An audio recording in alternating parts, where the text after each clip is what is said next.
The emptiness hits first. Not the kind that comes from an unoccupied house, but the hollow feeling of something irreversibly wrong. My graduation cap dangles from my fingers as I stand in our driveway, staring at the "for sale" sign stabbed into our front lawn like a knife to the gut. I'm Delilah, and this is supposed to be my celebration day. Instead, I'm facing a deserted house that until yesterday was my home. My prosthetic leg aches from standing too long, but I barely notice it anymore. The pain in my chest is far worse. The key still works. Small mercy, I suppose. Inside, the house echoes with each step I take. The walls are bare, hooks exposed where family photos once hung. The living room, usually cluttered with my sister Brooke's modeling portfolios and mother's fashion magazines, is stripped clean. My phone buzzes. Grandmother Alice's name lights up the screen. "Sweetheart, where are you? We're all waiting at the restaurant." "They're gone." My voice cracks. The house is empty. Silence stretches between us before she speaks again, softer this time. "Come to us, dear. Right now." I need to know why first. I hang up before she can protest and dial Mother's number. It rings 4 times before she answers. "Delilah, darling, isn't today your graduation? I'm so sorry we couldn't make it. We're just swamped here."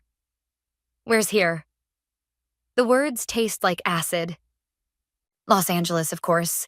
Brooke's agency needed us to relocate immediately. Such an incredible opportunity. You understand, don't you?" My fingers grip the phone tighter.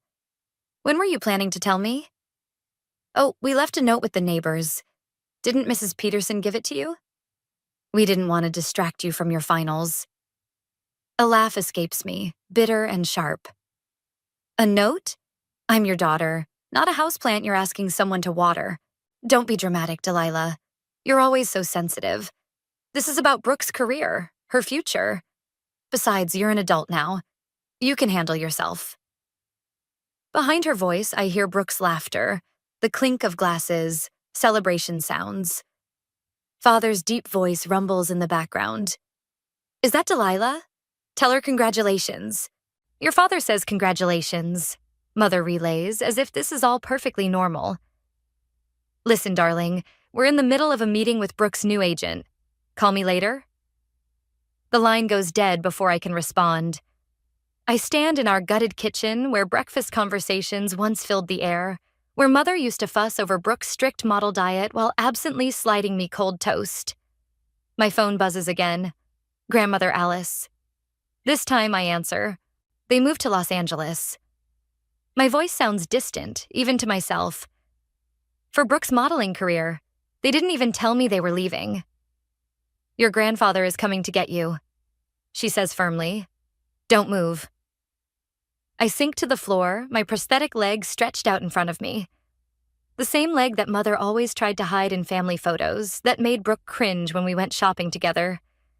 The imperfection in their perfect family portrait, something shifts inside me. A crack spreading through years of trying to earn their love, of making excuses for their behavior. In its place, something darker takes root. They want to pretend I don't exist? Fine, I'll give them something they can't ignore. My phone lights up with a text from Brooke. "Sorry about the surprise move, but OMG, you should see this place. Everything's happening so fast. Love you, sis." I delete the message without responding. Through the kitchen window, I watch the setting sun paint the "for sale" sign in bloody shades of red. They've made their choice. Now it's time to make mine. Grandfather's car pulls into the driveway, and I rise slowly, steadying myself against the counter. The house keys feel heavy in my palm. I place them on the counter, a final surrender to what was and a first step toward what will be. Let them have their perfect life in Los Angeles. I'll build something of my own. Something so magnificent it will cast a shadow over everything they've abandoned me for. And when I'm done, they'll remember the daughter they left behind. Grandmother's china clinks against the saucer as she sets her tea down. The sound echoes through their sunlit kitchen, where we've spent every morning since I moved in 3 days ago. The familiar scent of Earl Grey can't mask the bitterness in my throat. "Your mother wasn't always like this," Grandmother Alice says, smoothing her napkin. "The modeling industry changed her. Changed them all. Tell me about before." I lean forward, searching for something to explain how a mother could abandon her child without a backward glance. Grandfather George shuffles in, newspaper tucked under his arm. Before Brooke's first pageant, your mother was different, more present. He settles into his chair with a grunt. Then Brooke won that stupid contest when she was 12, the Little Miss Sunshine pageant. I remember, twisting my teacup. Mother made me sit in the audience, said my prosthetic would distract the judges. Grandmother's hand tightens around her cup. I should have spoken up then. Found something you might want to see. Grandfather slides a worn photo album across the table. Inside, yellowed photographs tell stories of a different family. Mother smiling, actually looking at me instead of past me. Father teaching me to ride a bike before the accident that took my leg. What happened to them? My voice catches. Money happened. Grandfather says flatly. Status. Your mother got a taste of the spotlight through Brooke, and nothing else mattered after that. My phone buzzes. Another text from Brooke. Miss you. Mom's got me booked for this amazing shoot next week. Wish you could see it. I switch the phone off without responding. She always acts like nothing's wrong. Because in her world, nothing is. Grandmother says softly. Your sister lives in a bubble your parents created. A memory surfaces. Brooke at 16, sobbing in her room after losing a modeling contract. Mother holding her, whispering, We'll fix this, darling. Whatever it takes.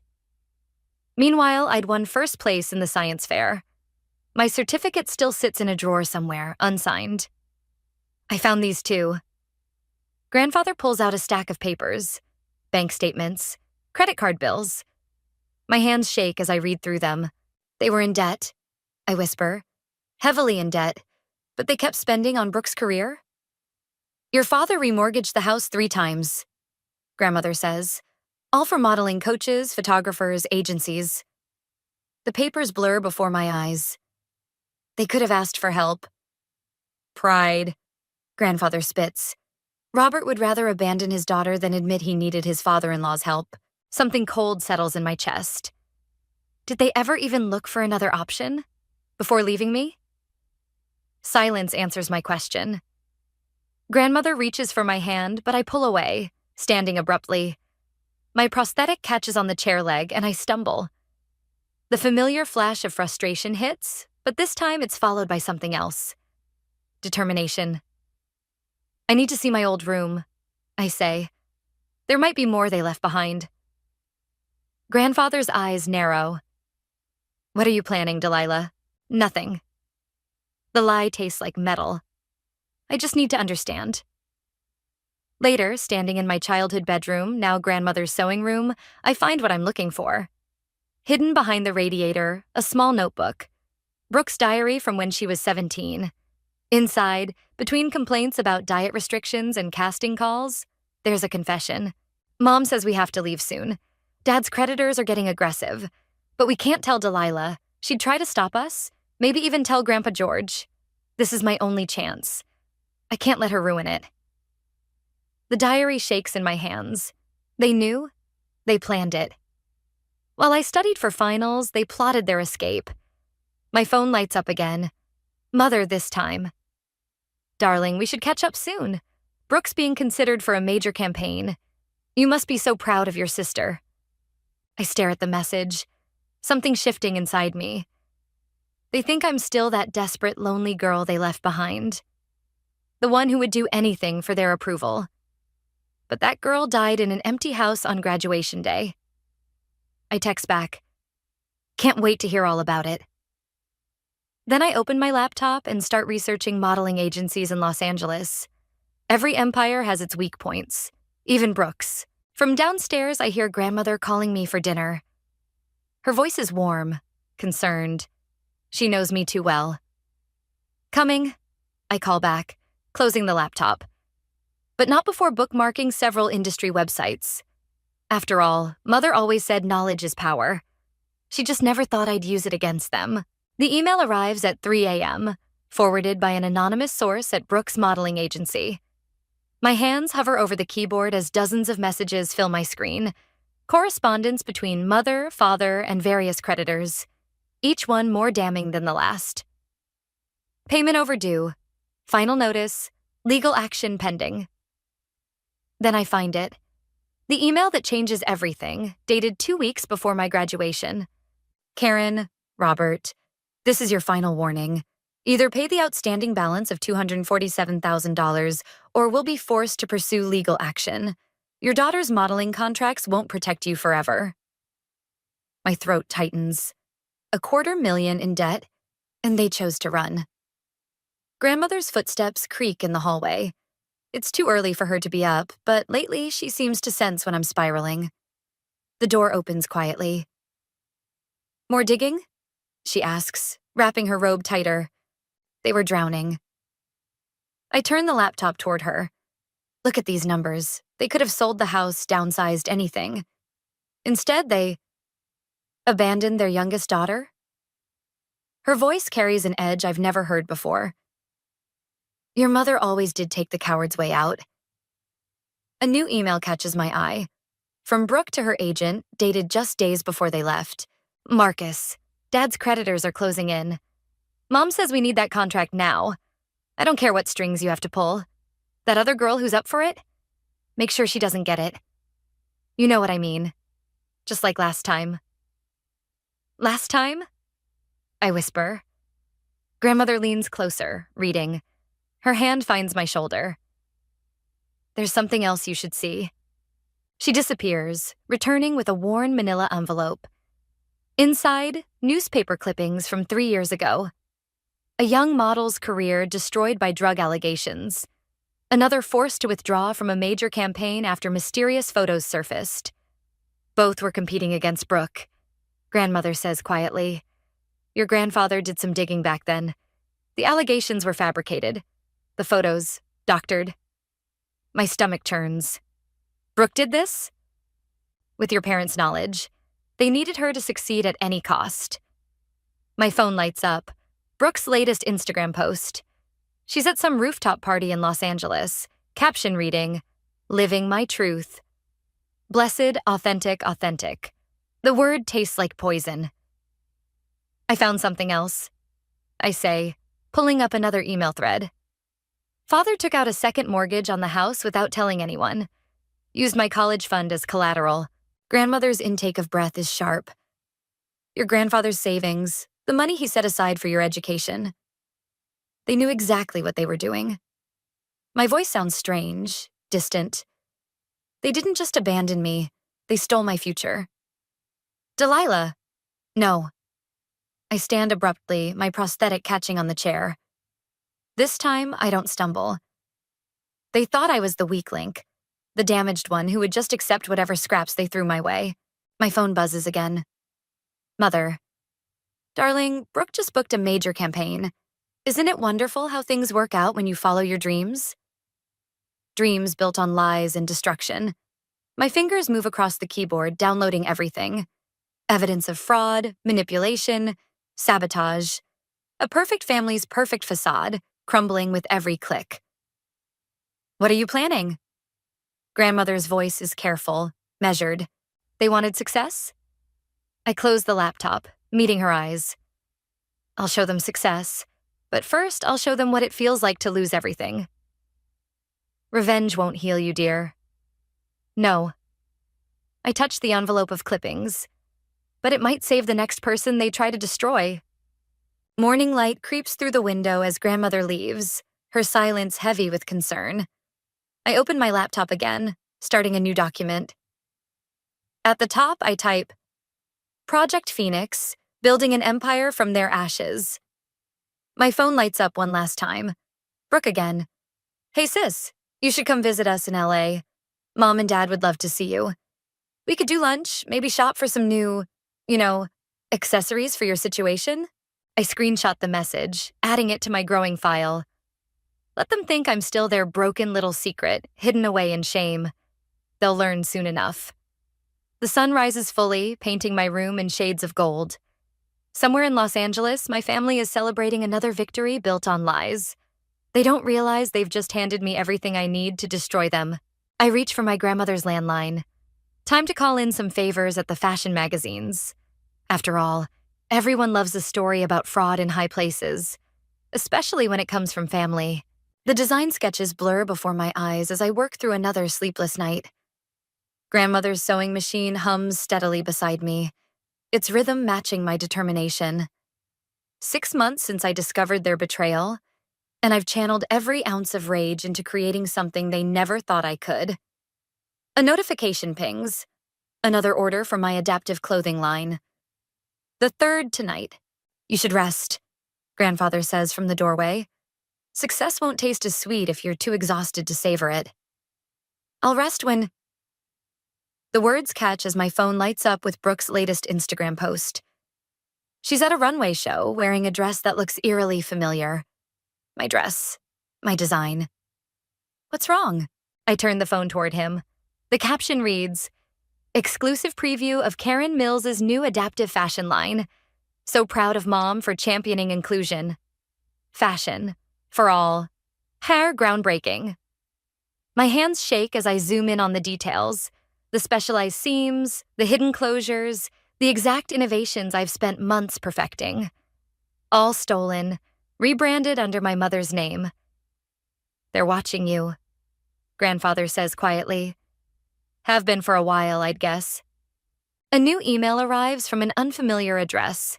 Inside, photos of Mother meeting with my former design professor, dates from months ago. Money changing hands. My original sketches spread across a desk. Your professor reached out last week, Grandfather continues. Wanted to warn you, but was afraid. Seems your mother made quite an impression. The sewing machine's hum turns menacing. Every stitch I've sewn, every pattern I've drafted, they've been tracking it all, waiting to strike. They think they can steal this from me too? My voice sounds foreign, cold. What are you going to do? I pull up my business plan, the one I've been too cautious to implement. Launch early. Tomorrow. That's impossible. You said you needed 3 more months to... I needed 3 months to be perfect. I start typing furiously. But I don't need perfect. I need first. My phone rings. Mother's number. I answer on speaker, continuing to type. Darling, have you seen the news? Your sister looks absolutely radiant introducing my new line. You must be so proud of us, finally understanding your unique situation. Fascinating timing, I reply, my fingers flying across the keyboard. Tell me, did Professor Martinez give you everything, or just the designs he could price? A pause. I don't know what you're... Check your social media, Mother. Right now. I hit post on my announcement. Introducing Phoenix Adaptive Wear. Because authentic inclusion isn't stolen or imitated. Launching tomorrow. Pre-orders open now. The silence on the other end stretches. You can't, she finally whispers. We've invested everything in this launch. The contracts are signed. Should have invested in better corporate espionage. I attach the photos of her meeting with my professor. These go public tomorrow unless you pull your line. You would destroy your own family's reputation? You mean like you destroyed my future? Stole my college fund? Left me without a word? We did what we had to do, she hisses. For the family. No, for Brooke. Always for Brooke. I watch the pre-orders start rolling in. But here's what you never understood, Mother. I learned from the best how to destroy someone's dreams. You taught me well. The line goes dead. Seconds later, texts flood in from Brooke. What are you doing? Mom's crying. Dad's threatening lawyers. Please don't ruin this for me. Grandfather touches my shoulder. There's no going back from this path. They chose the battlefield. I start uploading my entire collection. Designs, photos, testimonials from real adaptive wear users who've been testing my prototypes. I'm just choosing the weapons. My phone keeps buzzing with notifications. Pre-orders climbing. Fashion blogs picking up the story. Mother's name trending for all the wrong reasons. Your grandmother worries this revenge will consume you. Grandfather says softly. I look up from my screen, meeting his eyes. It's not revenge anymore. It's justice. For every person they've stepped on. every dream they've stolen. I gesture to the orders flooding in. These people need what I'm creating, not some stolen, sanitized version of it. He nods slowly, understanding what I won't say aloud, that in trying to destroy me, they've given me exactly what I needed to destroy them instead. Get some rest, he says finally. Tomorrow's going to be a long day, but I don't sleep. I watch the numbers climb, imagining Mother's face as her perfect plan crumbles. Sometimes the best revenge isn't served cold. Sometimes it's served with a price tag and next-day shipping. The fashion show lights burn overhead as I watch from backstage.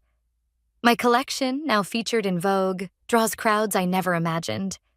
But I'm not watching the models. I'm watching the empty front row seat reserved for Brooke. Miss Mills? My assistant hands me a tablet. You need to see this. The headline reads, Top model Brooke Mills checks into rehabilitation facility. Below, grainy photos show my sister, hollow-eyed and rail-thin, being helped into a private clinic. Your mother's representative called to cancel their attendance. My assistant continues. Should we? Keep their seats empty. I hand back the tablet. Let everyone see who isn't here. The show begins, but my phone keeps buzzing. Messages from unknown numbers, all forwarding the same video. Brooke, clearly intoxicated, ranting at a photographer. You think you know pressure? Try being perfect. Try having a mother who... The video cuts off there, but new ones surface every hour. Grandmother's voice cuts through my thoughts. You knew she was struggling. I turn to find her watching me, her eyes knowing. How long have you been here?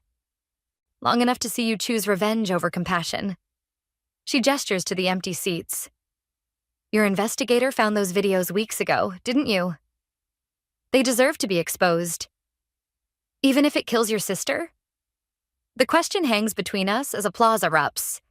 My final piece, a wedding dress designed for wheelchair users, glides down the runway. The audience rises in a standing ovation, but I barely notice. My phone lights up again. Father's number. After months of silence, he chooses now. What do you want?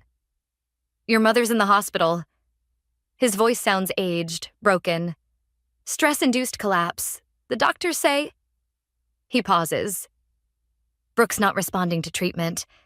They think knowing about your success, watching you rise while she... It triggered something. So this is my fault? The words taste like acid. Not the years of pressure, the impossible standards, the crimes you helped her commit. We made mistakes. Mistakes? I laugh, harsh and cold. You abandoned me, stole from me, and now that karma's catching up, you want what? Mercy? A text arrives from an unknown number, new photos. Brooke in the clinic, wrists bandaged.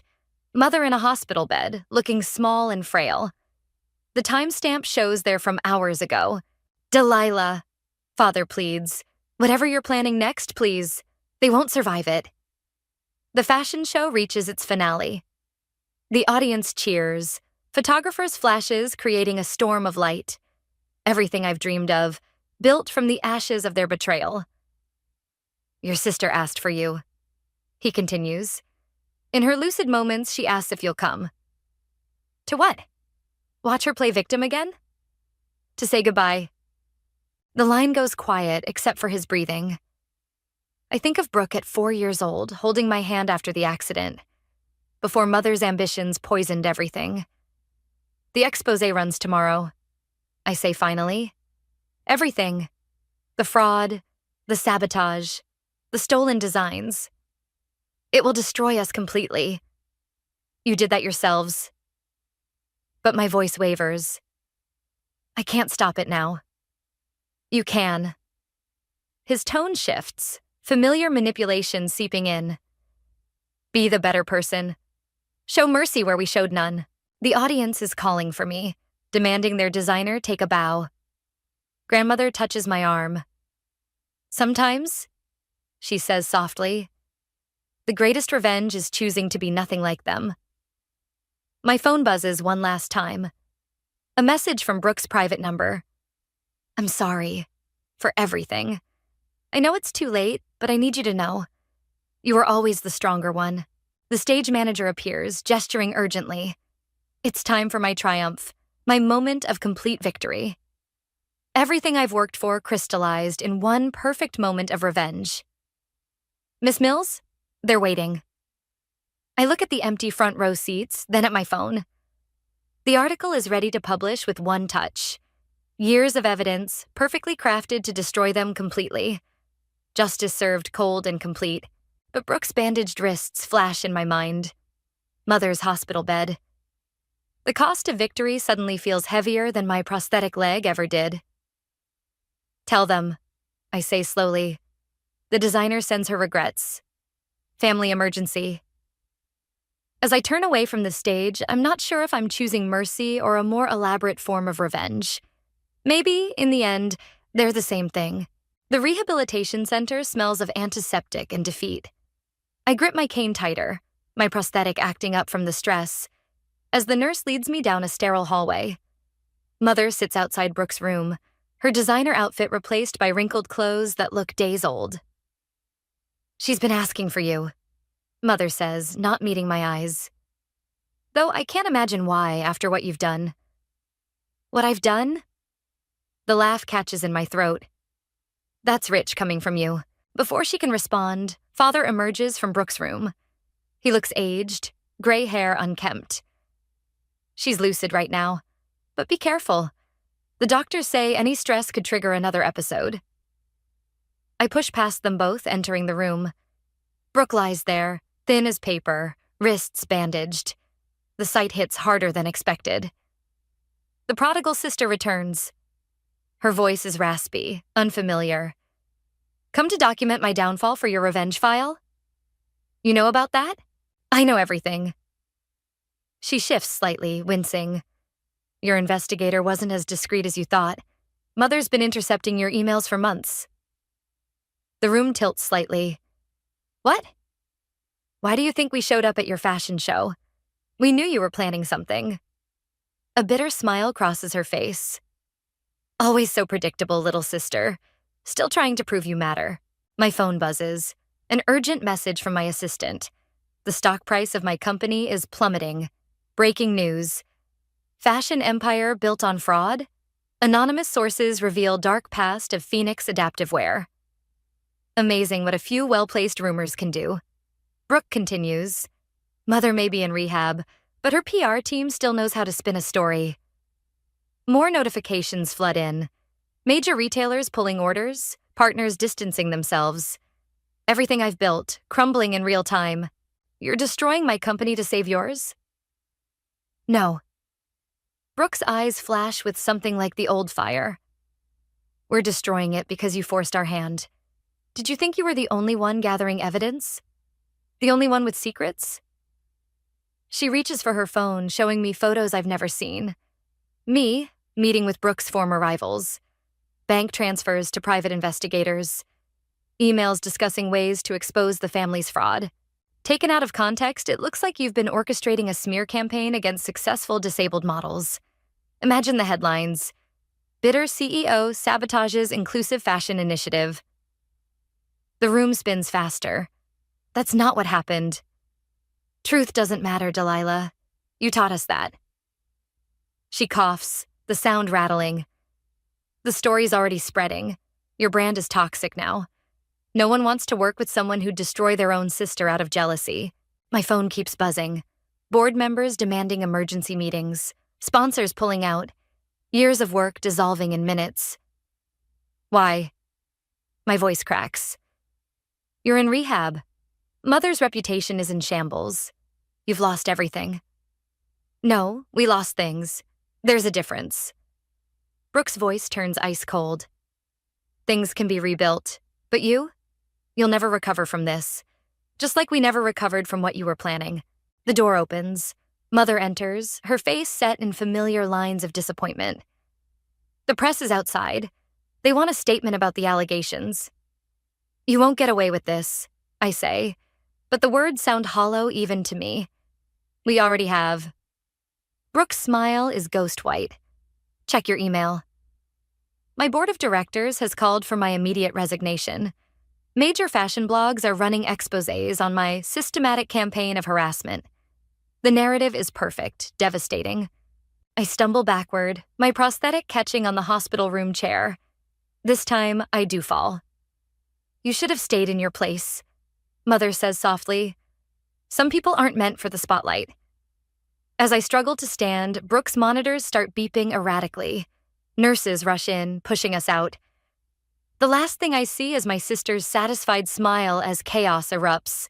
In the hallway, Father hands me a formal letter. "The family's lawyers suggest you comply with all demands, for everyone's sake." I lean against the wall, watching my phone light up with more notifications of disaster. They didn't just counter my revenge. They anticipated it, twisted it, and turned it back on me with surgical precision. In trying to destroy them, I gave them exactly what they needed to destroy me instead. And the worst part? They're right. There's no coming back from this. Some victories, it seems, are just prettier versions of defeat. The annual Fashion Forward Gala buzzes with nervous energy. Through the crowd, I spot Brooke holding court near the stage, her rehab stint apparently forgotten. Mother hovers nearby, both of them pretending everything's normal, as if their smear campaign hasn't left my company bleeding. But they don't know about the USB drive in my clutch, or the presentation scheduled for exactly 9 p.m. "You shouldn't be here." Father intercepts me, his voice low. "Haven't you caused enough damage?"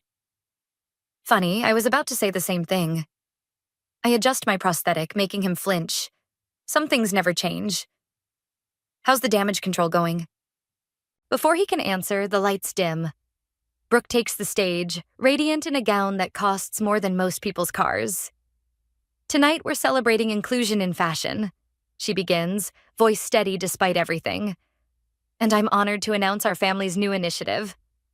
I slip away, making my way to the control booth. The technician recognizes me. We've worked together before. His eyes flick to the USB drive. "You sure about this?" he whispers. I think of grandmother's warning. Revenge leaves everyone scarred. But then I remember Brooke's smirk in the hospital, Mother's dismissal, Father's indifference. "Do it." The screens behind Brooke flicker. Her practice speech falters as images appear. Emails, contracts, bank statements, the evidence I've spent years collecting. "What's happening?" Mother's voice carries through the suddenly silent room. More documents flash across the screen. Brooke's sabotage of other models, Mother's fraudulent contracts, Father's embezzlement, their perfect facade crumbling in high definition. "Security!" Father shouts, but it's too late. Brooke stumbles back from the podium as her own words appear. "Make sure that disabled model doesn't get the contract. We can't have someone like that representing the brand." The crowd murmurs. Phones record everything. "You want to talk about inclusion?" My voice cuts through the chaos as I emerge from the shadows. "Let's talk about how the Mills family really treats people who are different." "Delilah, please." Mother starts, but I cut her off. "Please what? Keep quiet? Stay hidden? Like you kept me hidden for years?" I turn to the audience. They built their empire on lies, destroying anyone who didn't fit their perfect image, including their own daughter. Brooke lunges for the microphone. "She's lying. She's just jealous because what?" I pull up her medical records on the screen. "Because I exposed your drug abuse, the eating disorders, the models you blackmailed?" "That's enough." Father tries to reach the control booth, but security blocks him. Different security, ones I hired. "No, it's not enough." My voice remains steady as years of pain pour out. "You abandoned me, stole from me, tried to destroy everything I built, but you forgot something crucial." I gesture to the crowd, where dozens of faces I recognize watch intently. Models Brooke sabotaged, designers Mother cheated, investors Father deceived. All gathered here tonight. All part of my plan. I learned from the best how to play the long game. Mother's face drains of color as she recognizes faces in the crowd. Brooke sways on her feet, her carefully maintained composure cracking. "You'll destroy us all," Father pleads. "No." I move to center stage, taking the microphone. You did that yourselves. I'm just making sure everyone knows the truth. The final document appears, a comprehensive expose, already going live across major news outlets. Everything laid bare. Brooke rushes at me, mask finally shattering. You self-righteous bitch. You think this makes you better than us? No. I catch her wrist before she can strike, holding her gaze. It makes me different from you. That's all I ever was. All I ever needed to be. Security leads them away as reporters surge forward. In the chaos, I glimpse grandmother in the crowd, her expression unreadable. Behind her, the screens display one final image, our old family photo, taken before everything went wrong. Before ambition and perfection became more important than love. The irony doesn't escape me. In destroying their facade, I've finally stepped into the spotlight they never wanted me to have. But as cameras flash and questions fly, I wonder if grandmother was right. Victory tastes different than I imagined. Less like triumph, more like ashes. Then again, some fires need to burn before anything new can grow.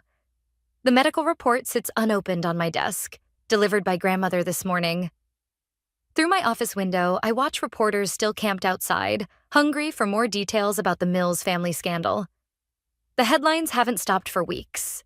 My phone lights up with a news alert.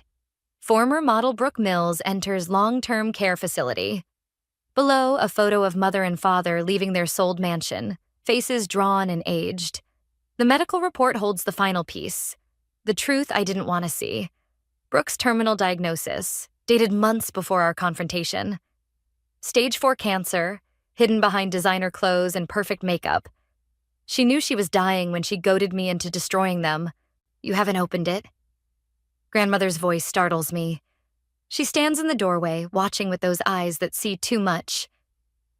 Did you know? I suspected. She moves closer, touching the report. Your sister always had a flair for grand exits. The irony twists like a knife. While I plotted revenge, Brooke orchestrated her own final act, ensuring her fall would be spectacular enough to be remembered. My office phone blinks with messages. Investors interested in expanding Phoenix adaptive wear internationally. Success built on the ashes of my family's destruction, just as I planned. The board meeting starts in 10 minutes. My assistant reminds me through the intercom. I reach for my cane, my prosthetic acting up again, but pause at the medical report. Inside, I know I'll find more than just test results. Brooke never did anything without layers of meaning. She left you a letter. Grandmother confirms my suspicion, said to give it to you after everything played out. The envelope feels heavy with unspoken words. Brooke's handwriting, usually perfect, looks shaky. Dear Delilah, by now you've won. Congratulations, you proved you're stronger than all of us. But here's what you'll never understand. I needed you to destroy us. Mother and father's empire was built on lies, and I couldn't bear watching them destroy another daughter the way they destroyed me. You were always the lucky one. You got out. I got trapped in their perfect prison until it was too late. So yes, I pushed you, manipulated you, gave you exactly what you needed to tear it all down. Because someone had to break the cycle, and you were the only one strong enough to do it. I won't ask for forgiveness. But maybe someday you'll understand that my last act of sisterhood was giving you the revenge you deserved. Tatke Freyawow. The board meeting reminder chimes again. Outside, photographers snap pictures of our building, documenting the rise of fashion's new inclusive empire. What will you do? Grandmother asks softly. I look at my reflection in the window. CEO, survivor, avenger. The woman I became through fire and pain. Then I pick up my phone and dial a number I never thought I'd use again. Mother? It's Delilah. We need to talk about Brooke's treatment options. Silence crackles across the line before she whispers, Why? Because she's still my sister. I watch a young woman in a wheelchair confidently enter our building, wearing one of my designs. And some things matter more than winning. The doctors say, I don't care what they say. Phoenix Adaptive Wear just signed 3 major contracts. We can afford better doctors. More silence. Then, so quiet I almost miss it. Thank you. I hang up before she can say more. Some bridges can't be rebuilt, but maybe they can be redesigned. Like everything else in my life, it's about adaptation. The board's waiting. My assistant reminds me again. I gather my materials, including the medical report and letter, evidence of victory and defeat, love and hatred, revenge and redemption, all tangled together like loose threads in an unfinished design. Coming, I call back, straightening my jacket. In the reflection, I see traces of Brooke's smile in my own, that Mill's determination that can either create or destroy. Today, I choose to create, but I keep the letter, a reminder that sometimes the greatest victories come disguised as defeats, and the truest revenge might be refusing to let hatred have the final word, even if that word belongs to me.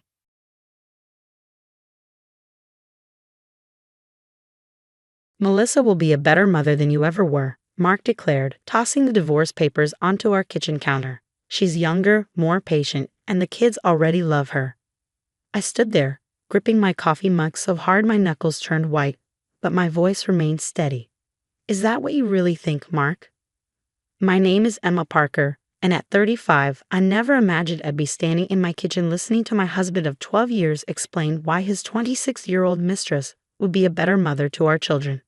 The kids need stability, he continued, running his hand through his graying hair. Your constant work trips, the late nights at the hospital, it's not fair to them. Melissa can be there full-time. I took a slow sip of my coffee, letting the bitter taste ground me. As an emergency room nurse, I learned to stay calm in crisis situations. This was just another emergency, albeit a personal one. And you think abandoning their mother is stability? I asked, keeping my tone neutral. Tell me, Mark, does Melissa know about your plans for my children? He shifted uncomfortably, adjusting his too-tight designer shirt. Another recent change since Melissa entered the picture. Our children, he corrected. And yes, she's excited about being their new mom. She's already looking at houses with better school districts. I set down my mug and pulled out my phone. That's interesting, I said, scrolling through my files. Because that's not what she told her friend Jessica last week at the cafe. Mark's face flickered with uncertainty. What are you talking about? You see, Mark, when our daughter Emily came home 3 months ago talking about Daddy's special friend who bought her ice cream, I started paying attention. And when our son Tyler mentioned that Melissa promised him a new gaming system if he kept their mall trips a secret, I started recording. I pressed play on my phone, and Melissa's voice filled our kitchen. God, no, I don't want his kids. They're so annoying, especially the little one. But Mark's loaded, and once we're married, I'll convince him to send them to boarding school or something. His wife's too busy saving lives or whatever to fight for custody. Mark's face drained of color. That's not real. You're making this up. I played another recording. Yeah, babe, Emma works tonight, Mark's voice this time. We can use the house. The kids are at my mother's. No, don't worry about them. Once the divorce is final, we'll figure something out. You won't have to deal with them much, I promise. There's more, I said calmly, watching his facade crumble. Like your conversation about using my work schedule against me in custody proceedings. Or Melissa's detailed plans for spending my children's college funds on her lifestyle business. Would you like to hear those too? Mark slumped against the counter, his arrogance deflating. How did you? I'm a mother, Mark. I pay attention. And while you were busy planning your new life with Melissa, I was protecting our children. Emma, we can talk about this, he started, but I cut him off. Oh, we will talk about this. Tomorrow with my lawyer. She's very interested in these recordings, especially the parts where you and Melissa discuss hiding assets before filing for divorce. I picked up the divorce papers he'd thrown at me. By the way, your mother called yesterday. Apparently, Emily told her about Melissa's promise to get rid of that old nurse so she could be their new mommy. Your mother was disturbed. Mark's face had taken on a sickly pallor. His mother, a former family court judge, had always been our biggest supporter. The thought of her knowing about his plans seemed to hit him harder than anything else. The kids, he began weakly, are staying with me, I finished firmly. And if you try to fight this, every recording goes public. I wonder how your medical practice partners would feel about their respected colleague plotting to abandon his children. I gathered my things, preparing for my hospital shift. You have until tomorrow to decide, Mark. Either we handle this civilly with joint custody and fair division of assets, or everyone learns exactly what kind of father you really are. As I walked toward the door, I turned back one last time. Oh, and Mark. Melissa's been seeing her ex-boyfriend Jason on the side. There's a recording of that too, if you're interested. I left him standing in our kitchen, surrounded by the ruins of his carefully constructed plans. My hands were shaking as I got into my car, but my mind was clear. I'd spent 3 months gathering evidence, protecting my children, and preparing for this moment. My phone buzzed. A text from Mark's mother. I'm so sorry, Emma. I've already called my lawyer friend. We'll make sure the kids are safe. Another buzz, this time from the hospital. Multiple vehicle accident incoming. All hands needed. I took a deep breath, put my phone away, and started the car. I had patients to save, children to protect, and a future to secure. Mark and Melissa's plans for my family were about to unravel, and I have front row seats to watch it all fall apart. As I drove to work, I thought about my children safely staying with my sister for the weekend. They had no idea their world was about to change, but I'd make sure they came through it stronger. After all, that's what mothers do. We protect our own, even when it means fighting the people we once trusted most.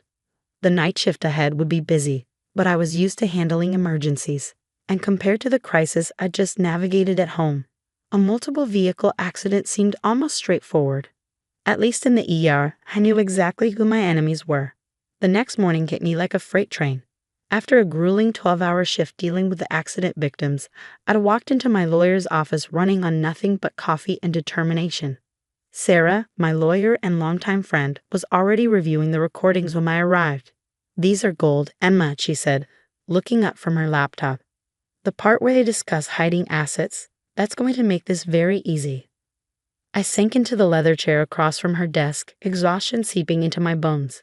Mark hasn't stopped calling since last night. 27 missed calls. Let him sweat, Sarah replied, pulling out a thick folder. His mother called me this morning. She's willing to testify about Melissa's interactions with the kids if needed. Apparently, she's been keeping her own records. A knock on the door interrupted us. Mark stood there, looking disheveled in yesterday's clothes. The smug businessman facade had crumbled, replaced by something closer to panic. Emma, please, he started, but Sarah cut him off. Mr. Parker, if you want to speak with my client, you'll need to do it through proper legal channels. He ignored her, his eyes fixed on me. The recordings, Melissa says they're fake. She wouldn't say those things about our kids. I pulled out my phone, too tired for games. Would you like to hear the one from last Tuesday, when she told Emily that Mommy doesn't love her enough to stay home? Mark's face crumpled. I didn't know. No, you didn't? I agreed. Because you were too busy planning your new life to notice what was happening to your children. Did you know Tyler's grades have dropped? That Emily's been having nightmares? Sarah cleared her throat. Mr. Parker, we have a proposed settlement agreement prepared. I suggest you review it with your lawyer. I watched as Mark skimmed the documents, his face growing paler with each page. Joint custody, but primary physical custody would be mine. The house would stay in my name. The children's college funds would be placed in a protected trust. This is everything, he whispered. You're taking everything. No, Mark, I corrected him. I'm protecting everything. Our children, their future, their stability. The things you were willing to sacrifice for Melissa. His phone buzzed. The look on his face as he read the message told me everything I needed to know. Let me guess, I said quietly. Melissa's not happy about the recordings. He slumped into a chair. She's leaving. Says this is too much drama. That I promised her an easy divorce and comfortable life. Not this. Sarah handed him a pen. The settlement, Mr. Parker. Either sign it now or we take this to court with all the evidence. As he reached for the pen, another knock echoed through the office. This time, it was Mark's mother, Patricia, her silver hair immaculate as always, her expression carved from stone. I thought I'd find you here, she said to Mark. The hospital board would like to speak with you. Something about ethical concerns regarding your recent behavior? Mark's head snapped up. Mom, you didn't. I didn't have to, Patricia cut in.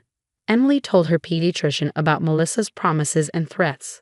The doctor, being a mandated reporter, felt obligated to inform the relevant parties. I watched as the last pieces of Mark's world crumbled around him. His carefully constructed plans, his dreams of a fresh start with Melissa, his reputation, all of it falling apart in this small office. He signed the papers without another word. As he stood to leave, Patricia blocked his path. "One more thing," she said, her voice ice cold. "I've spoken with Emily's therapist. We've documented every interaction between Melissa and the children.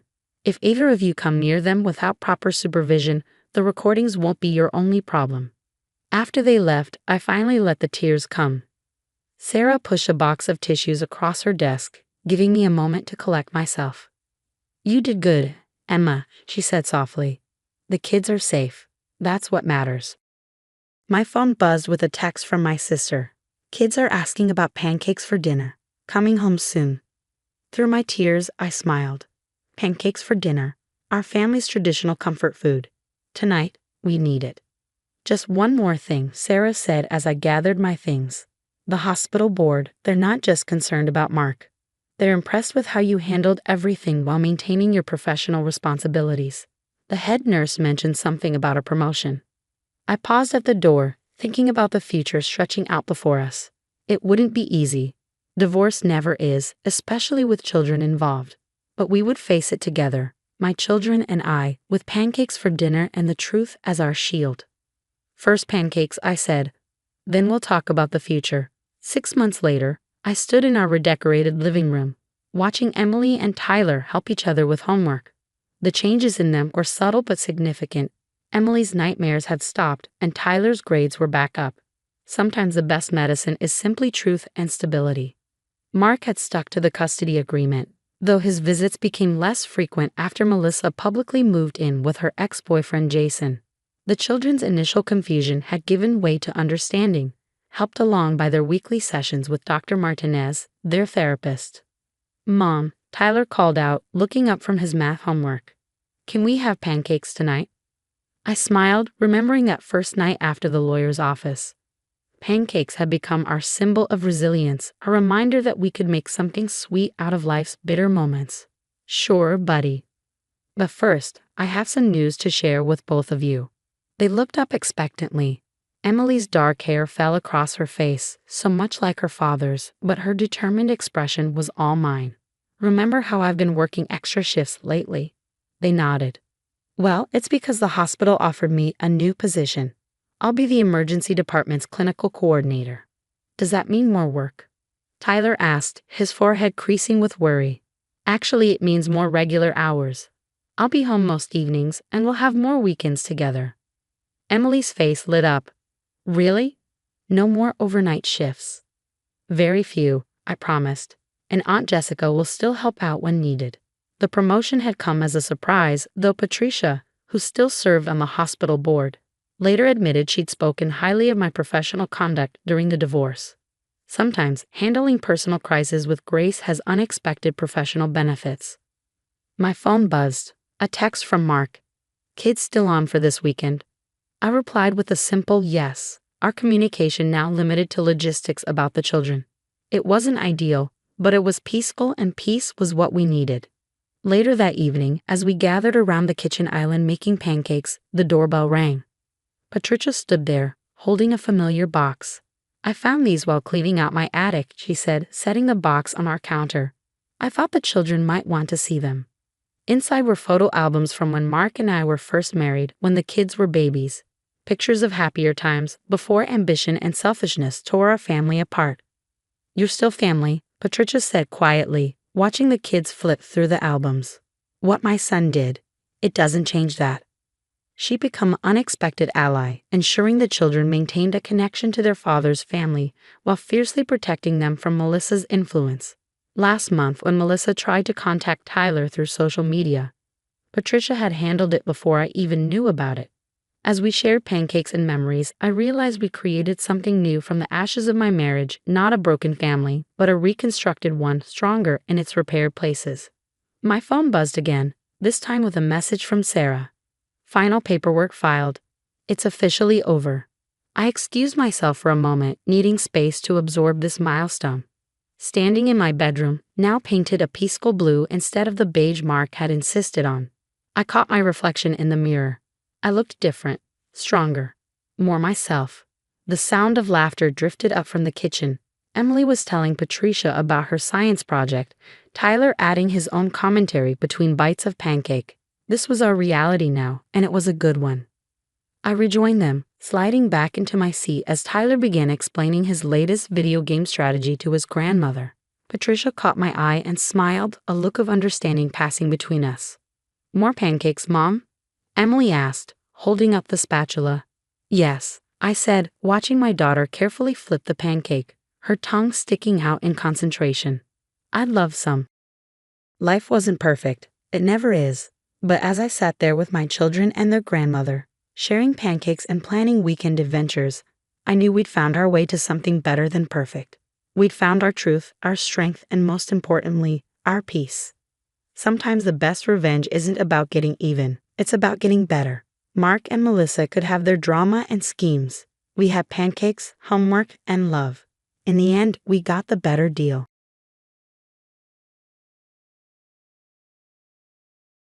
"She's dangerous, officer. Look at these bruises." My mother-in-law, Eleanor, held out her arm dramatically, showing off what looked like fresh bruises. I stood in our doorway, utterly stunned as two police officers took notes while she sobbed convincingly. "My name is Olivia Parker, and at 34, I was watching my mother-in-law try to destroy my life with perfectly crafted lies." "Mrs. Parker, we need you to come down to the station," one of the officers said, his face stern. I nodded numbly, my mind racing to understand how I'd ended up here. Just yesterday, everything had been normal, or what passed for normal in a house I shared with my husband James, and unfortunately, his mother. "I'll get my purse," I said calmly, turning to go back inside. That's when I saw it. Eleanor's phone lying on the kitchen counter, its screen still lit up. As I passed by, a message notification caught my eye. Perfect timing. James is at work, and the police bought everything. My hand trembled as I picked up the phone. Eleanor had always been careless with her passwords, using the same one for everything. James's birthday. One quick swipe, and I was in. The message was from a group chat titled Operation Homecoming. Time seemed to slow as I scrolled through the messages, my heart pounding with each revelation. There it was, weeks of conversations between Eleanor and my sister-in-law Victoria, meticulously planning every detail. Once the abuse claims stick, James will have to choose between us and her. The house will be ours, and that little gold digger will be gone for good. Eleanor had written just 3 days ago. "Perfect," Victoria had replied. "I've already started telling everyone how worried I am about her mental state. Nobody will believe her when she tries to defend herself." The timestamps showed they'd been planning this for months. Every accidental bruise Eleanor had shown up with, every concerned call from Victoria about my supposed unstable behavior, it was all orchestrated. I quickly took photos of the chat with my own phone, my hands steady despite the adrenaline coursing through me. Thank God for my job as a digital forensic specialist. I knew exactly how to document everything without leaving traces. "Mrs. Parker?" The officer called from the door. "We need to go now." "Coming." I called back, setting Eleanor's phone exactly where I'd found it. As I walked past her, I saw the triumphant gleam in her eyes, the slight upturn of her lips that anyone else would have missed. She thought she'd won. What Eleanor didn't know was that 3 months ago, I'd installed security cameras throughout our house. Not because I was paranoid, but because James had been worried about recent break-ins in the neighborhood. Every incident Eleanor had reported was captured on video, showing exactly how she created those bruises when she thought no one was watching. At the police station, I sat calmly as they questioned me. "Mrs. Parker, these are serious allegations. Your mother-in-law has documented several instances of abuse." "I understand," I replied, maintaining my composure. "I'd like to contact my lawyer now." Eleanor's plan had one fatal flaw. She'd never bothered to learn what I did for a living. As a digital forensic specialist, I spent my days helping companies protect themselves from cyber threats and document digital evidence. I knew exactly how to build an airtight case. My lawyer, Patricia Jean, arrived within the hour. I'd worked with her firm on several cases, and she knew my reputation for meticulous documentation. As we sat in the interview room, I pulled out my phone. Before we continue, Patricia said, "My client has some evidence she'd like to share." The officers looked skeptical until I started playing the videos. There was Eleanor, carefully applying makeup to create bruises. Another clip showed her practicing her crying in the bathroom mirror. But the piece de resistance was the audio from last week, when she called Victoria to gloat about how well their plan was working. The timestamps and metadata are all intact, I explained professionally. I can provide a full forensic report demonstrating these files haven't been altered. The officers exchanged glances. Why do you have these recordings, Mrs. Parker? Home security, I replied simply. After the break-ins on our street, we installed cameras. All residents were notified, including Eleanor. She signed the acknowledgement form herself. I watched their expressions shift from suspicion to realization. Eleanor had walked right into her own trap, and she didn't even know it yet. There's more, I added, pulling up the photos of the group chat. This is a conversation between my mother-in-law and sister-in-law, detailing their plan to frame me for abuse and take my house. As the officers reviewed the evidence, I thought about James. He was at work, probably worried sick after Eleanor's frantic call about her abusive daughter-in-law. He had no idea his mother and sister had been manipulating him for months, playing on his protective instincts to turn him against me. Mrs. Parker, the senior officer said finally, we'll need copies of all this evidence, and we owe you an apology. I nodded, but my mind was already racing ahead to the next steps. Eleanor and Victoria thought they were so clever, but they'd never faced someone who knew how to fight back on their own turf. The digital trail they'd left would be their undoing. As I left the police station that evening, my phone buzzed with a message from Eleanor to the family group chat. Olivia's been taken in for questioning. It's only a matter of time now. Keep James busy. He doesn't need to know the details yet.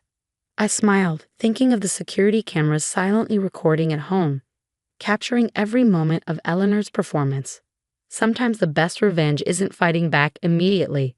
It's letting your opponents think they're winning while you gather everything you need to take them down completely. The real show was about to begin, and I had front row seats to their downfall. The next morning, I woke up in our guest bedroom to find several missed calls from James. I'd chosen not to go home last night, letting Eleanor think her plan was working. Instead, I'd stayed busy, compiling all my evidence into an airtight case. Olivia, where are you? Mom's hysterical, saying you threatened her after the police let you go. Please call me back. James's voice message was tense, worried. He still believed his mother's act. I closed my eyes, remembering how we'd met 5 years ago. James had been different then, before Eleanor moved in with us temporarily after her divorce. Before Victoria started visiting more frequently, always whispering in his ear about how I was changing, becoming unstable. My phone buzzed with a new notification from the security system. Eleanor was in the kitchen, talking to Victoria, who'd apparently come over first thing in the morning. I opened the live feed. Everything's going perfectly, Eleanor was saying, stirring her coffee. James is devastated. Completely believes you about Olivia's mental state. Once she's gone, we can sell this place and get something bigger, just the three of us. Victoria nodded eagerly, and with her history of abuse, she won't get a penny in the divorce. I can't believe how easy this was. I smiled, watching them celebrate prematurely. They had no idea I'd already sent everything to my lawyer. Patricia was probably filing the restraining orders right now. My phone rang. James again. This time I answered. Where are you? He demanded. Mom's pressing charges, Olivia. She says you came back last night and threatened her. Victoria saw everything. Did she? I kept my voice calm. That's interesting because I have proof of exactly where I was last night. But more importantly, I have proof of something else. Check your email, James. I just sent you something you need to see. I'd spent hours compiling the evidence into a clear, chronological presentation. The security footage, the group chat messages, audio recordings of their planning sessions, everything pointing to a calculated conspiracy. What is this? He asked, his voice uncertain. The truth, I replied simply. Watch it all, James. Then we'll talk. I hung up and opened my laptop, checking the security feed again. Eleanor and Victoria were still in the kitchen, but now they were checking their phones frantically. My lawyer must have sent the cease and desist letters. She couldn't have proof, Victoria was saying, her voice shrill. We were so careful. Eleanor's face had gone pale. The cameras. The ones they installed for security. You don't think? Those cameras can't record audio, Victoria snapped. And anyway, we only talked in the garden or my house. I smiled again. They didn't know about the garden cameras or the fact that their phones had been automatically connecting to my home's Wi-Fi, backing up their conversations to my secure server. My phone buzzed with a text from Patricia. Restraining orders granted. Police are on their way to serve them now. Perfect timing. On the security feed, I watched as 2 police officers approached our front door. Eleanor answered, her usual confident smile faltering as they handed her the papers. "This is ridiculous," she screeched. "She's lying. Victoria, tell them." But Victoria was backing away, her face ashen as she read the documents. The officers were explaining that they had evidence of their conspiracy, including the false police report from yesterday. Both women would need to leave the premises immediately. James's car pulled into the driveway. He looked shell-shocked as he got out, probably still processing everything I'd sent him. I watched through the cameras as he walked in, looking between his mother, sister, and the police officers. "Is it true?" he asked Eleanor, his voice hollow. "Did you and Victoria plan all this? Try to frame my wife?" "James, honey, you don't understand," Eleanor started, reaching for him. "We were trying to protect you. She's changed you, taking you away from your family." "The only ones trying to destroy this family are you and Victoria," he replied, stepping back from her touch. "I saw the videos, Mom. I heard your conversations. How could you do this?" That was my cue.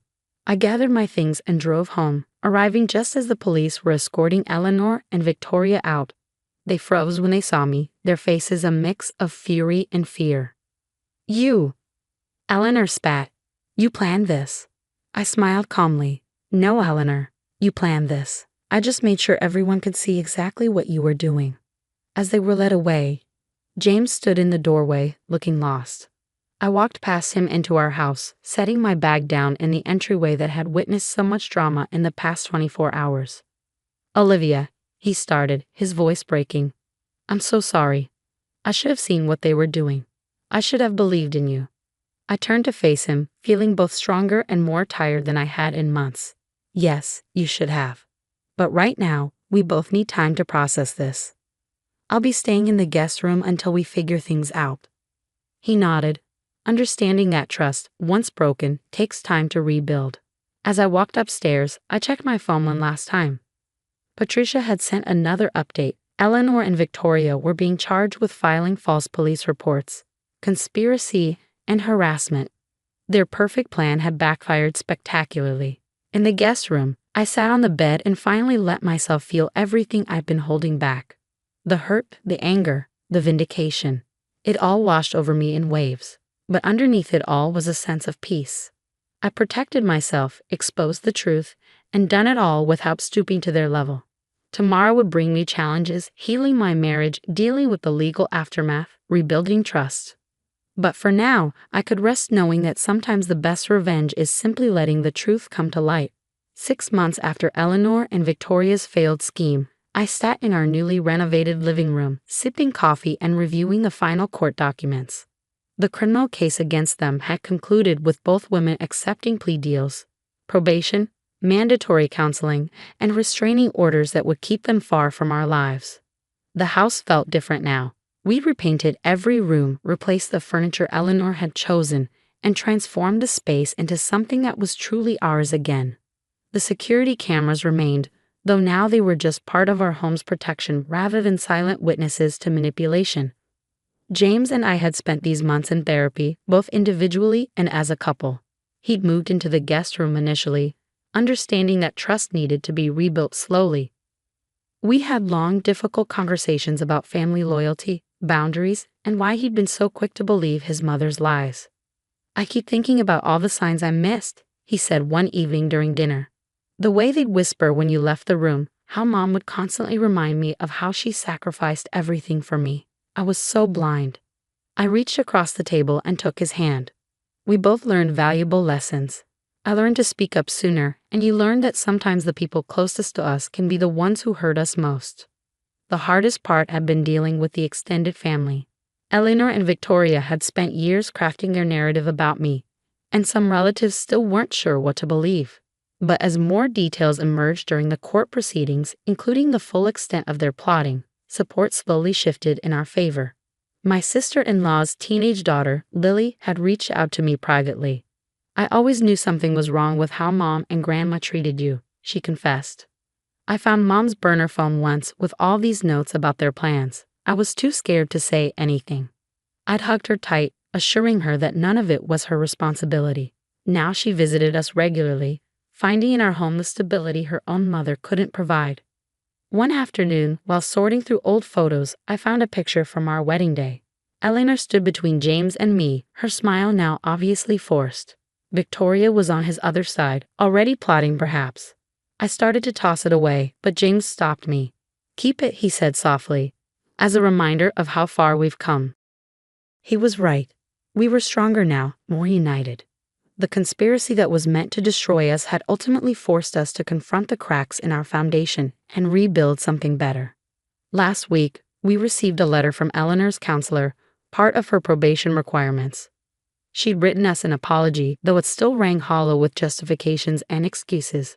Victoria hadn't bothered to write at all, apparently still convinced she'd done nothing wrong.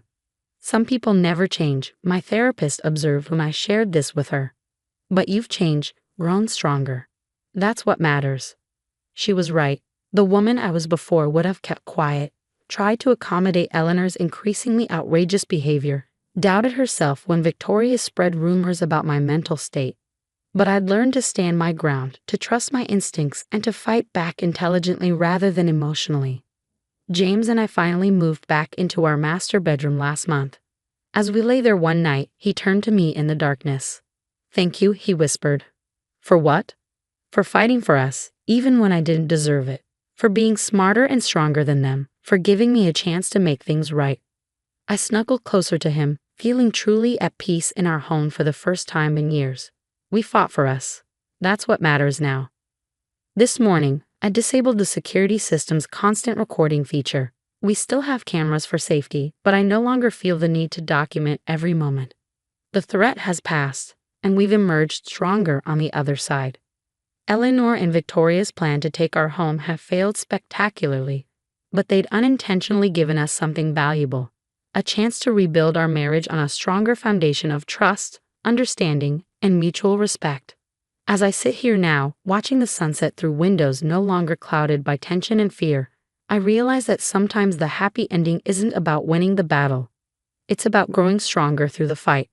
Our home isn't just a house anymore. It's a testament to resilience, truth, and the power of standing your ground when others try to tear you down. James comes home from work, bringing takeout and a warm smile. We've started having dinner together every night, talking openly about our days, our feelings, our future. It's a simple thing, but it represents everything we almost lost and fought so hard to save. "Happy?" he asks, setting the food down. I look around our home, remembering the darkness we emerged from, and smile. "Yes," I reply, "we are."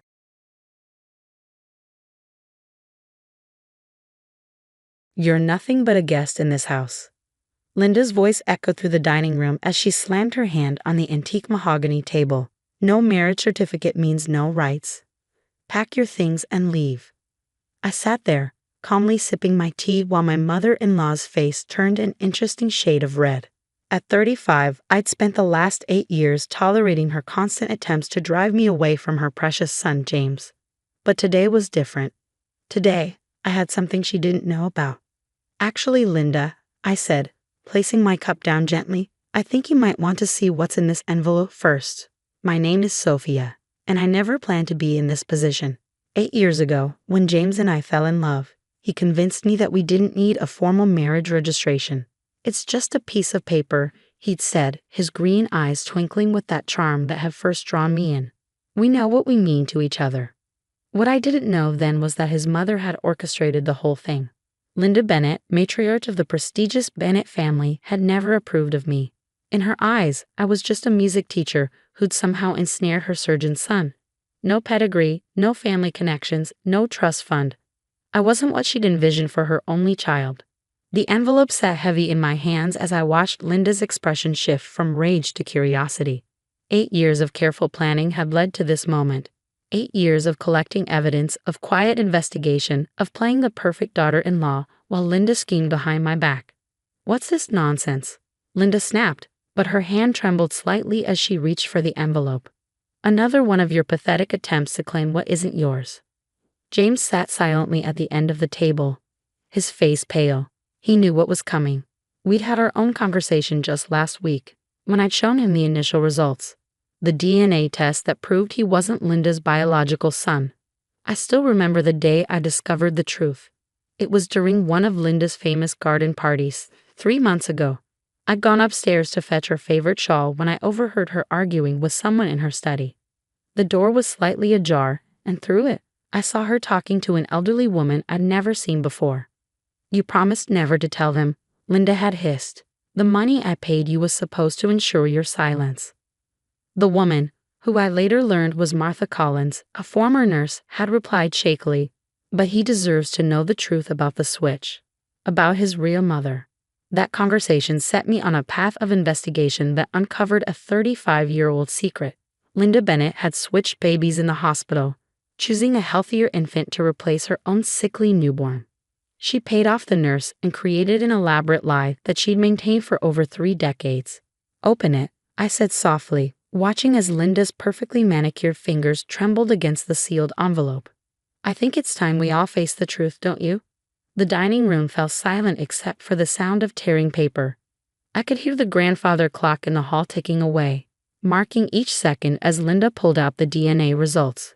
Her eyes scanned the document, growing wider with each line she read. This is impossible, she whispered, her face draining of color. You falsified these results. You must have. I pulled out my phone and played the recording of her conversation with Martha Collins. Linda's face went from pale to ashen as her own voice filled the room, confessing to her decades-old crime. I have more, I said calmly, reaching into my bag. Birth records, hospital documents, Martha Collins' sworn statement. Would you like to see those too? James finally spoke, his voice hoarse with emotion. Why, Mother? Why would you do this? Linda crumpled the papers in her hands, tears streaming down her face. My baby was dying, she choked out. The doctor said he wouldn't survive the week.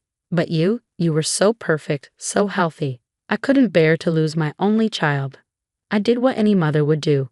Any mother. I repeated, my voice sharp. You stole someone else's child, Linda. You robbed another woman of her son. And now you have the audacity to try to chase me away because I don't have a marriage certificate. The irony of the situation wasn't lost on anyone in the room. Linda, who had spent years questioning my legitimacy in her son's life, was facing the ultimate question of legitimacy herself. Where is she? James demanded, standing up.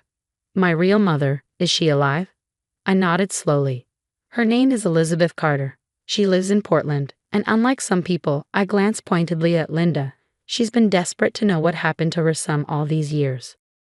Linda collapsed into her chair, her carefully constructed world crumbling around her. The woman who had spent years tormenting me about not being officially part of the family was about to learn a harsh lesson about what family really means. The police have already been notified, I added, gathering my things.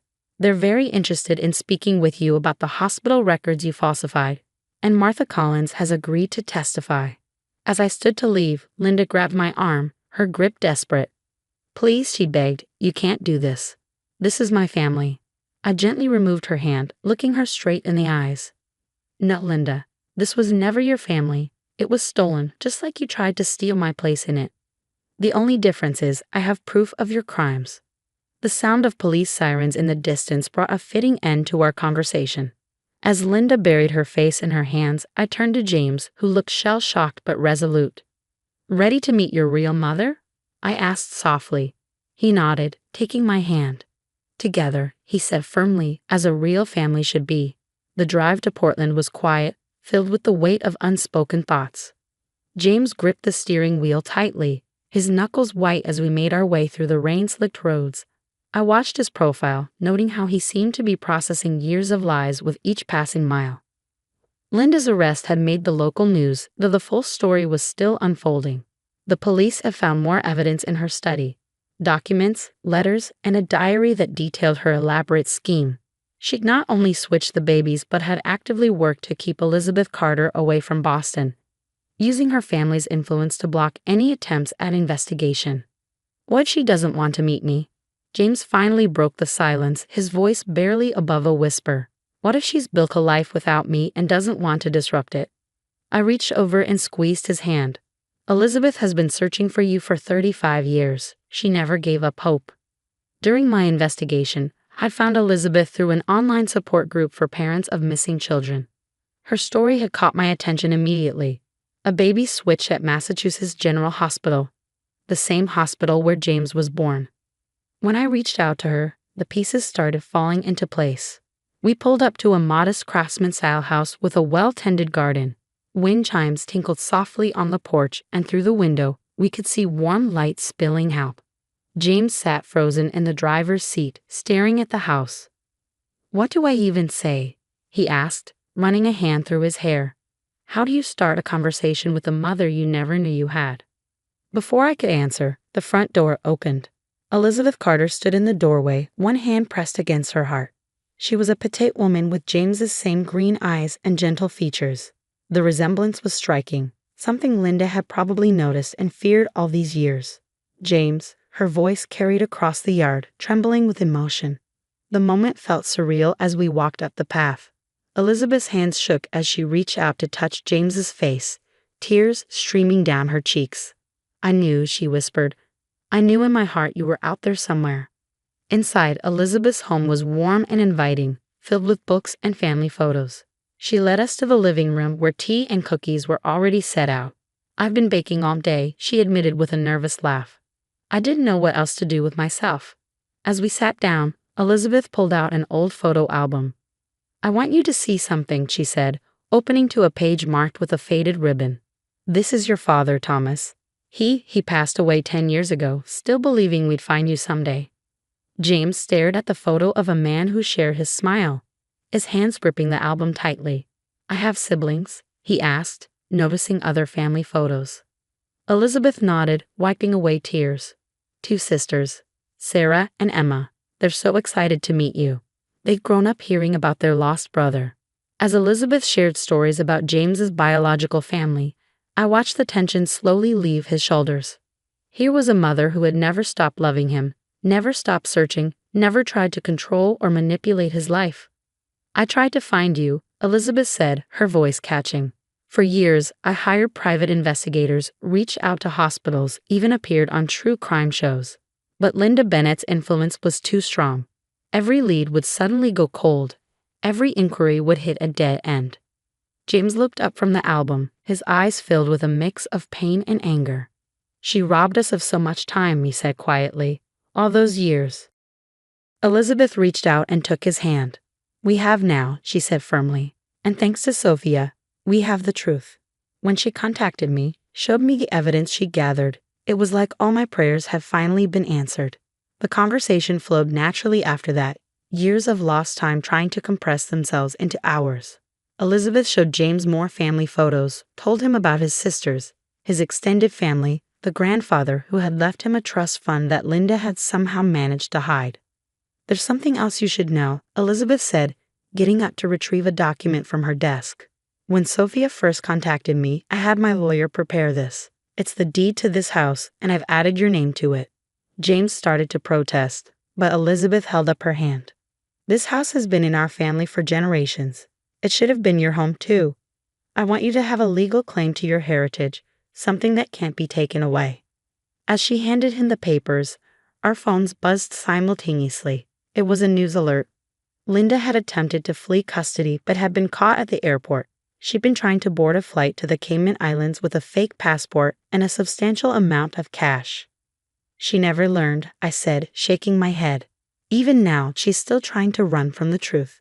Elizabeth set down her tea with a steady hand. What she did, stealing a child, destroying records, using her influence to cover it up. She'll have to face the consequences now. James was quiet for a moment, then looked at his biological mother with determination. "I want to know everything," he said. "Every detail about our family, every story, every tradition. I want to make up for all the time we lost." Elizabeth's face lit up with joy. "Well, then," she said, reaching for another photo album. "Let me tell you about the summer your father and I met. It was right here in Portland."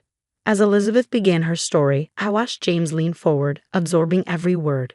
The weight of Linda's lies seemed to lift with each passing moment, replaced by the warmth of genuine family love.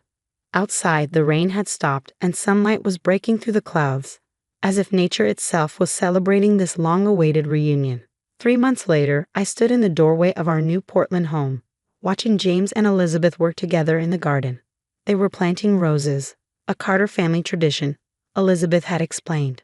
Every generation added their own variety to the garden. The criminal case against Linda had moved quickly, with Martha Collins' testimony, the hospital records, and Linda's own detailed diary. The prosecution had an airtight case.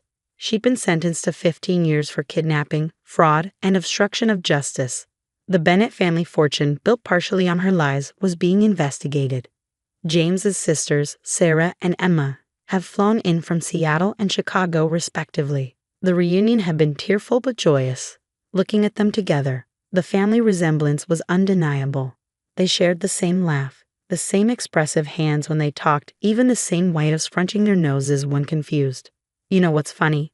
Sarah had said during one of our family dinners, we used to play this game when we were kids, imagining what our brother would be like. Emma always said he'd be a doctor. While she got that part right, James had laughed, finally comfortable with his place in this new family. The transition hadn't been entirely smooth. James had good days and bad days, moments when the weight of Linda's betrayal would hit him anew. But Elizabeth's unwavering love and acceptance helped heal wounds he hadn't even known he carried. Sophia, Elizabeth called from the garden, waving me over. Come help us decide where to plant James' roses. As I joined them, kneeling in the rich soil, I couldn't help but smile at how natural this felt. Elizabeth had embraced me as warmly as she had James, treating me like the daughter she'd always wanted. I was thinking, James said, wiping dirt from his hands, maybe we should have that wedding ceremony now. A real celebration with our real family. I looked up, surprised. After years of avoiding official registration, this suggestion meant more than just paperwork. It was James' way of fully embracing his true identity, his real family, and our future together. Elizabeth beamed, already planning in her head. We could have it right here in the garden. Your grandfather got married here too, you know. It's another Carter tradition. The mention of traditions reminded me of something. I went inside and returned with a small box I'd been saving for the right moment. Speaking of family traditions, I said, opening the box to reveal an antique locket. Elizabeth gave me this last week. It has pictures of your grandparents on their wedding day. She thought you might want to have it. James took the locket carefully, his eyes moistening as he opened it to see the faces of the grandparents he'd never known. They look so happy, he said softly. They would have adored you, Elizabeth assured him, placing a gentle hand on his shoulder. Just like they would have loved Sophia for bringing our family back together. That evening, as we sat on the porch watching the sunset, James pulled me close. Thank you, he whispered, for not giving up, for finding the truth, for giving me my real family. I squeezed his hand, remembering that tense dinner with Linda 3 months ago. I always knew we were meant to be a real family. We just had to find the right one. Inside, we could hear Elizabeth on the phone with Emma, excitedly discussing wedding plans. Sarah had already texted several venue suggestions, though we all knew the garden would be perfect. The next morning brought news that Linda had attempted to appeal her sentence, claiming diminished capacity. The judge had denied her requests, seeing through her final attempt at manipulation. She'll never change, James said when he heard the news, but his voice held no bitterness anymore. But she gave me one gift, even if she didn't mean to. She led me to you, and through you to my real family. As spring turned to summer, the roses James and Elizabeth planted began to bloom, deep red blossoms that Elizabeth said matched the ones her husband had planted when they first moved in. Life had come full circle in the most unexpected way. Looking back at that dinner where Linda had tried to throw me out, claiming I had no rights without a marriage certificate, I realized she had inadvertently set in motion events that would give James something far more valuable than any legal document, the truth about his identity in a family built on real love rather than lies and manipulation. You know what's ironic? I said to James as we watched the sunset from our new porch. Linda was so focused on keeping me out of the family that she never realized she was the one who didn't belong. James nodded, a peaceful smile on his face. Sometimes the family you're meant to have finds you, even if it takes 35 years and one very determined wife. As if on cue, Elizabeth called us in for dinner, her voice filled with the warmth that had been missing from Linda's all those years. We went inside together, leaving the shadows of the past behind and stepping into the light of our true family's love.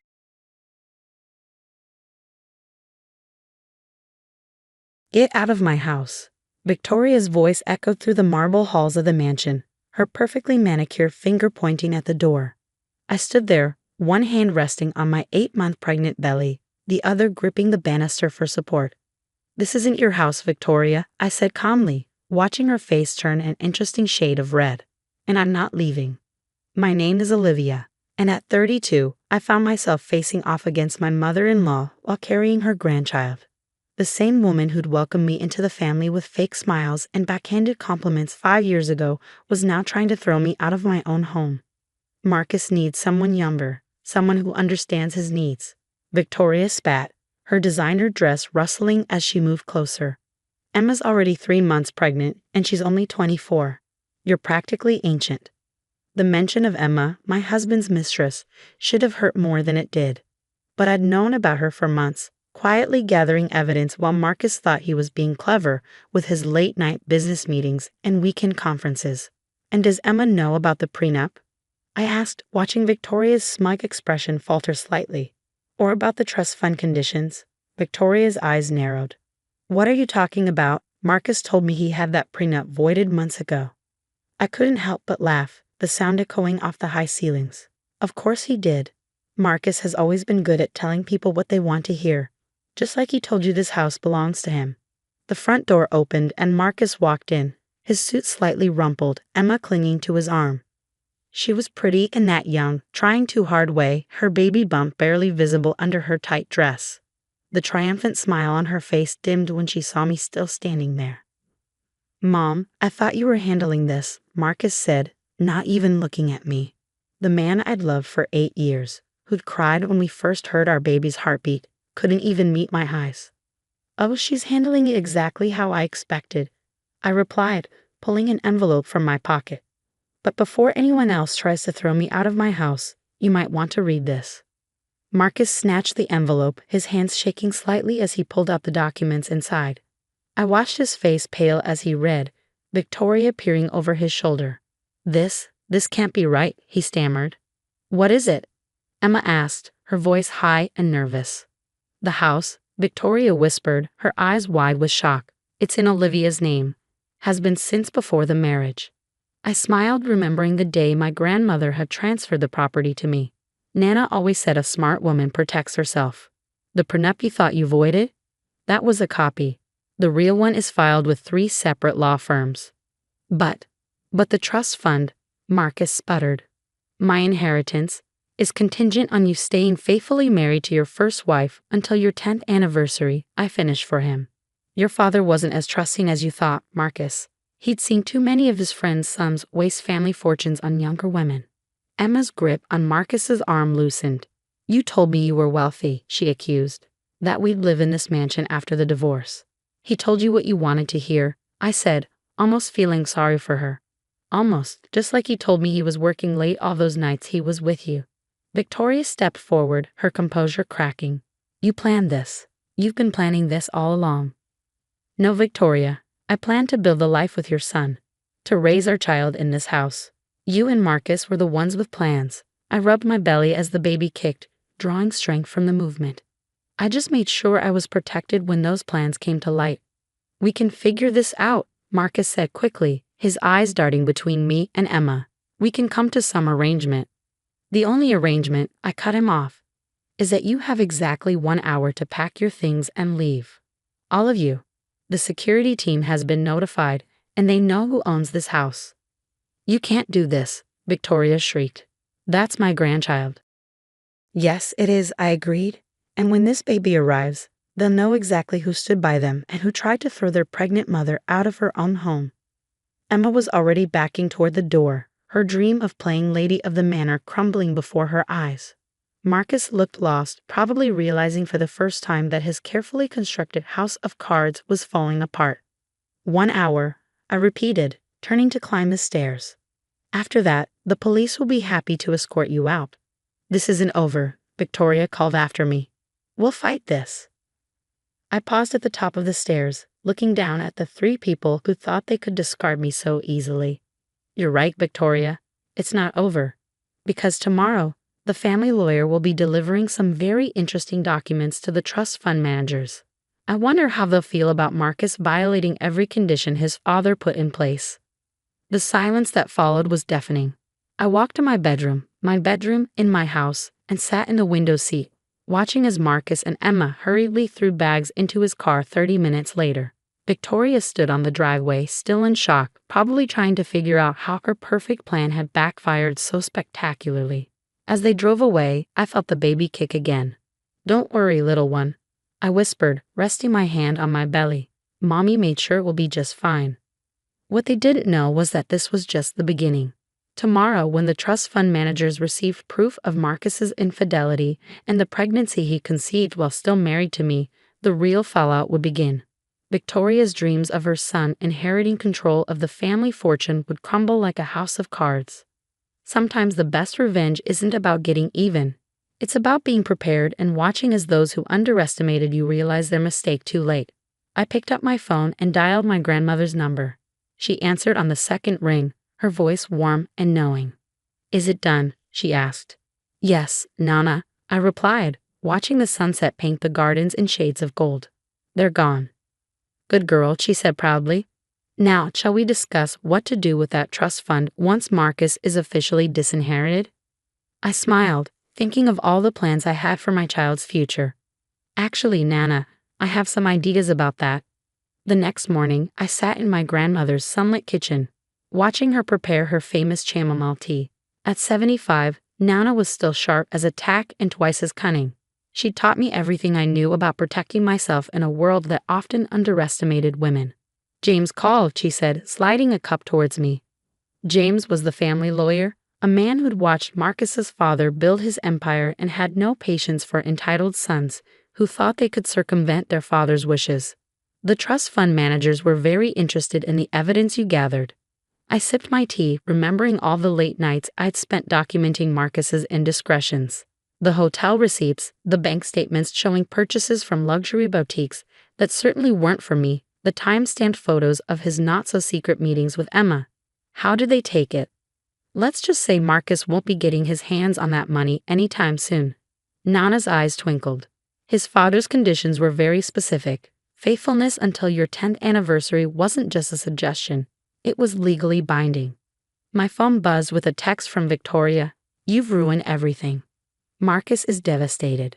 How dare you do this to our family? I showed the message to Nana, who snorted. That woman never did understand the meaning of consequences. How's the little one this morning? As if on cue, the baby kicked. Active, I smiled, rubbing my belly. Just like their mother. The doorbell rang, and Nana's housekeeper appeared moments later with an unexpected visitor. Emma. She looked different from yesterday, her carefully maintained facade cracking around the edges. I need to talk to you, she said, wringing her hands. Please. Nana raised an eyebrow but nodded, stepping out to give us privacy. I gestured for Emma to sit. Marcus lied to me, she blurted out, tears welling in her eyes. About everything. The money, the house, his marriage. He told me you were separated, that you were living off his generosity. He said once the baby came, we'd be a real family. I pushed a box of tissues across the table. And now you know the truth. Victoria came to my apartment this morning. Emma continued. She was furious, saying I'd ruined her son's inheritance.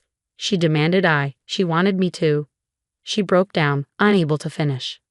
Let me guess, I said, feeling a mix of pity and vindication. She wanted you to get rid of the baby. Emma nodded, her shoulders shaking. She said it would ruin everything, that no one could know. Marcus just stood there, letting her say those horrible things. I thought you loved me. Marcus loves himself, I replied quietly. Everything else is just a means to an end. I don't know what to do, she whispered. I can't raise a baby alone. I lost my job because Victoria told the board I was morally compromised. I studied the young woman before me, seeing past the mistress to someone who'd been manipulated just as much as I had, just in different ways. Do you want this baby? She looked up, surprised by the question. Yes, she said firmly. Whatever else happens, yes. I reached into my bag and pulled out a business card. This is my lawyer's number. She specializes in family law. Call her. Marcus might not want to be a father to your child, but he will be financially responsible. Why are you helping me? Emma asked, genuinely confused. Because my child will have a half-sibling, and I don't believe in punishing children for their parents' mistakes. I handed her another card. This is my number. If Victoria or Marcus threatens you again, call me. After Emma left, Nana returned, looking thoughtful. That was unexpected, she said, refilling our teacups. Life usually is, I replied. Did you know Marcus's father had a second family? That's why he put those conditions in the trust fund. He didn't want his son repeating his mistakes. Nana nodded. History has a way of repeating itself when we don't learn from it. Speaking of which, Victoria's been calling the house all morning, demanding to speak with you. Let her, I said, feeling stronger than I had in months. I have nothing to hide. As if summoned by our conversation, my phone rang, Victoria's number flashing on the screen. I answered, putting it on speaker. How dare you turn that little tramp against us? She hissed. After everything we've done for you. You mean like trying to throw me out of my house while I'm 8 months pregnant? I asked calmly. Or perhaps you mean threatening your unborn grandchild's sibling. That thing is not my grandchild. My grandchild is the one you're carrying. No, Victoria, I said firmly. After yesterday, you've lost the right to claim any connection to my child. As for Emma's baby, they're innocent in all this. Unlike you. We'll fight this, she threatened. Marcus knows people. We'll contest everything. Go ahead, I replied. I'm sure the trust fund managers would love to hear you explain why you think your son deserves to inherit after violating every condition his father put in place. I'm sure the board at Emma's company would be interested in hearing about your threats. Should I continue? The silence on the other end was telling. You've lost, Victoria, I said quietly. The only question now is how much more damage you want to do to your family's reputation before you accept that. She hung up without another word. Nana reached across the table and squeezed my hand. You did good, child. Now, shall we discuss the nursery? That mansion of yours needs some brightening up. I smiled, feeling the weight of the past months lifting. Sometimes the best revenge isn't just about winning. It's about staying true to yourself while watching others reveal who they really are. The baby kicked again, and I knew that whatever came next, we would face it together, stronger for having weathered this storm. Yes, I said to Nana, let's talk about the future. 3 months later, I sat in the hospital room, holding my newborn daughter Lily, while Nana beamed proudly beside me. The delivery had been smooth, and my little girl was perfect, a head full of dark hair and her mother's determination, evident in her strong grip on my finger. The past months had brought changes I never expected. Emma had taken my advice and contacted the lawyer. She was now set up in a comfortable apartment, her prenatal care covered, and a solid support system in place. We weren't friends exactly, but we'd reached an understanding. Our children would be siblings, and that connection deserved respect. Marcus, on the other hand, had spiraled. After the trust fund managers officially revoked his inheritance, he'd moved back in with Victoria, his dreams of luxury living with his young girlfriend shattered. Last I heard, he was working as a junior associate at a small firm, the only place that would hire him after word of his behavior spread through our social circle. A soft knock at the door interrupted my thoughts. It was James, the family lawyer, his eyes twinkling as he looked at Lily. She's beautiful, he said, then cleared his throat. I have some papers for you to sign when you're feeling up to it. The trust fund managers have made their final decision. I nodded, having expected this. What's the verdict? Given Marcus's violation of the terms and your grandmother's influence, they've decided to transfer the entire trust to Lily. He smiled. With you as executor, of course. They felt it was fitting, like father like daughter, but this time in the right hands. Victoria had tried to fight it, of course. She'd hired lawyers, threatened lawsuits, even attempted to claim I had tricked Marcus into violating the trust conditions. But evidence doesn't lie, and her desperate attempts only served to further damage their reputation. There's something else, James continued, pulling out another envelope. Emma had her baby last week, a boy. She's named you as godmother. This surprised me. Emma and I had maintained a cordial relationship, but this was unexpected. Why? She said you were the only one who treated her with dignity when everything fell apart. James explained. She wants her son to have someone like that in his life. Nana squeezed my hand. Sometimes the family we choose is stronger than the family we're born into. As if to emphasize the point, my phone lit up with a message from Emma, a photo of her son, tiny and perfect, with the caption, "Meet your sister, Lily." I looked down at my daughter, peaceful in my arms, and felt a surge of gratitude. Not for the money or the house or even the satisfaction of seeing justice served, but for the clarity this whole ordeal had brought. I knew now what kind of mother I wanted to be, strong, compassionate, and wise enough to break cycles of toxicity. Victoria had tried one last time to reach out, showing up at the mansion a week before my due date. She'd switched tactics, playing the repentant grandmother, claiming she'd only wanted what was best for her son. "You can't keep me from my grandchild," she pleaded. "No," I'd replied, "your actions did that. But if someday you can prove you've changed, really changed, maybe we can discuss supervised visits. Until then, Lily deserves better than what you did to her mother." Now cradling my daughter in a quiet hospital room, I knew I'd made the right choice. Lily would grow up knowing her worth, understanding that strength comes in many forms, and that sometimes the biggest victories come not from destroying others, but from rising above their attempts to destroy you. Nana took Lily in her arms, humming softly. "You know," she said, "your grandfather would be proud. He built his fortune hoping it would protect his family. Now it finally will." James excused himself, leaving us to our quiet celebration. As the afternoon sun painted the room in warm light, I thought about the future ahead. The mansion would be filled with children's laughter, not just Lily's, but her brother's too when he visited. There would be birthday parties and holidays where both children would be welcomed, where the mistakes of their parents wouldn't shadow their relationships. My phone buzzed one last time, a text from Marcus. "I'm sorry for everything. You deserved better." 5 years too late, but at least he finally learned something. I didn't respond. Some chapters are better left closed. Looking at Lily, I smiled. "Welcome to the world, little one. You're going to change it." And as my daughter gripped my finger with her tiny hand, I knew that sometimes the happy endings we get aren't the ones we planned for. They're better. Because they're earned, shaped by our choices, our strength, and our ability to rise above those who tried to bring us down. Nana was right. The family we choose, the boundaries we set, and the grace we show in victory say more about us than any revenge ever could. Lily would grow up knowing that story, understanding that true strength lies not in power over others, but in remaining true to yourself when others try to break you. And that, perhaps, was the greatest victory of all.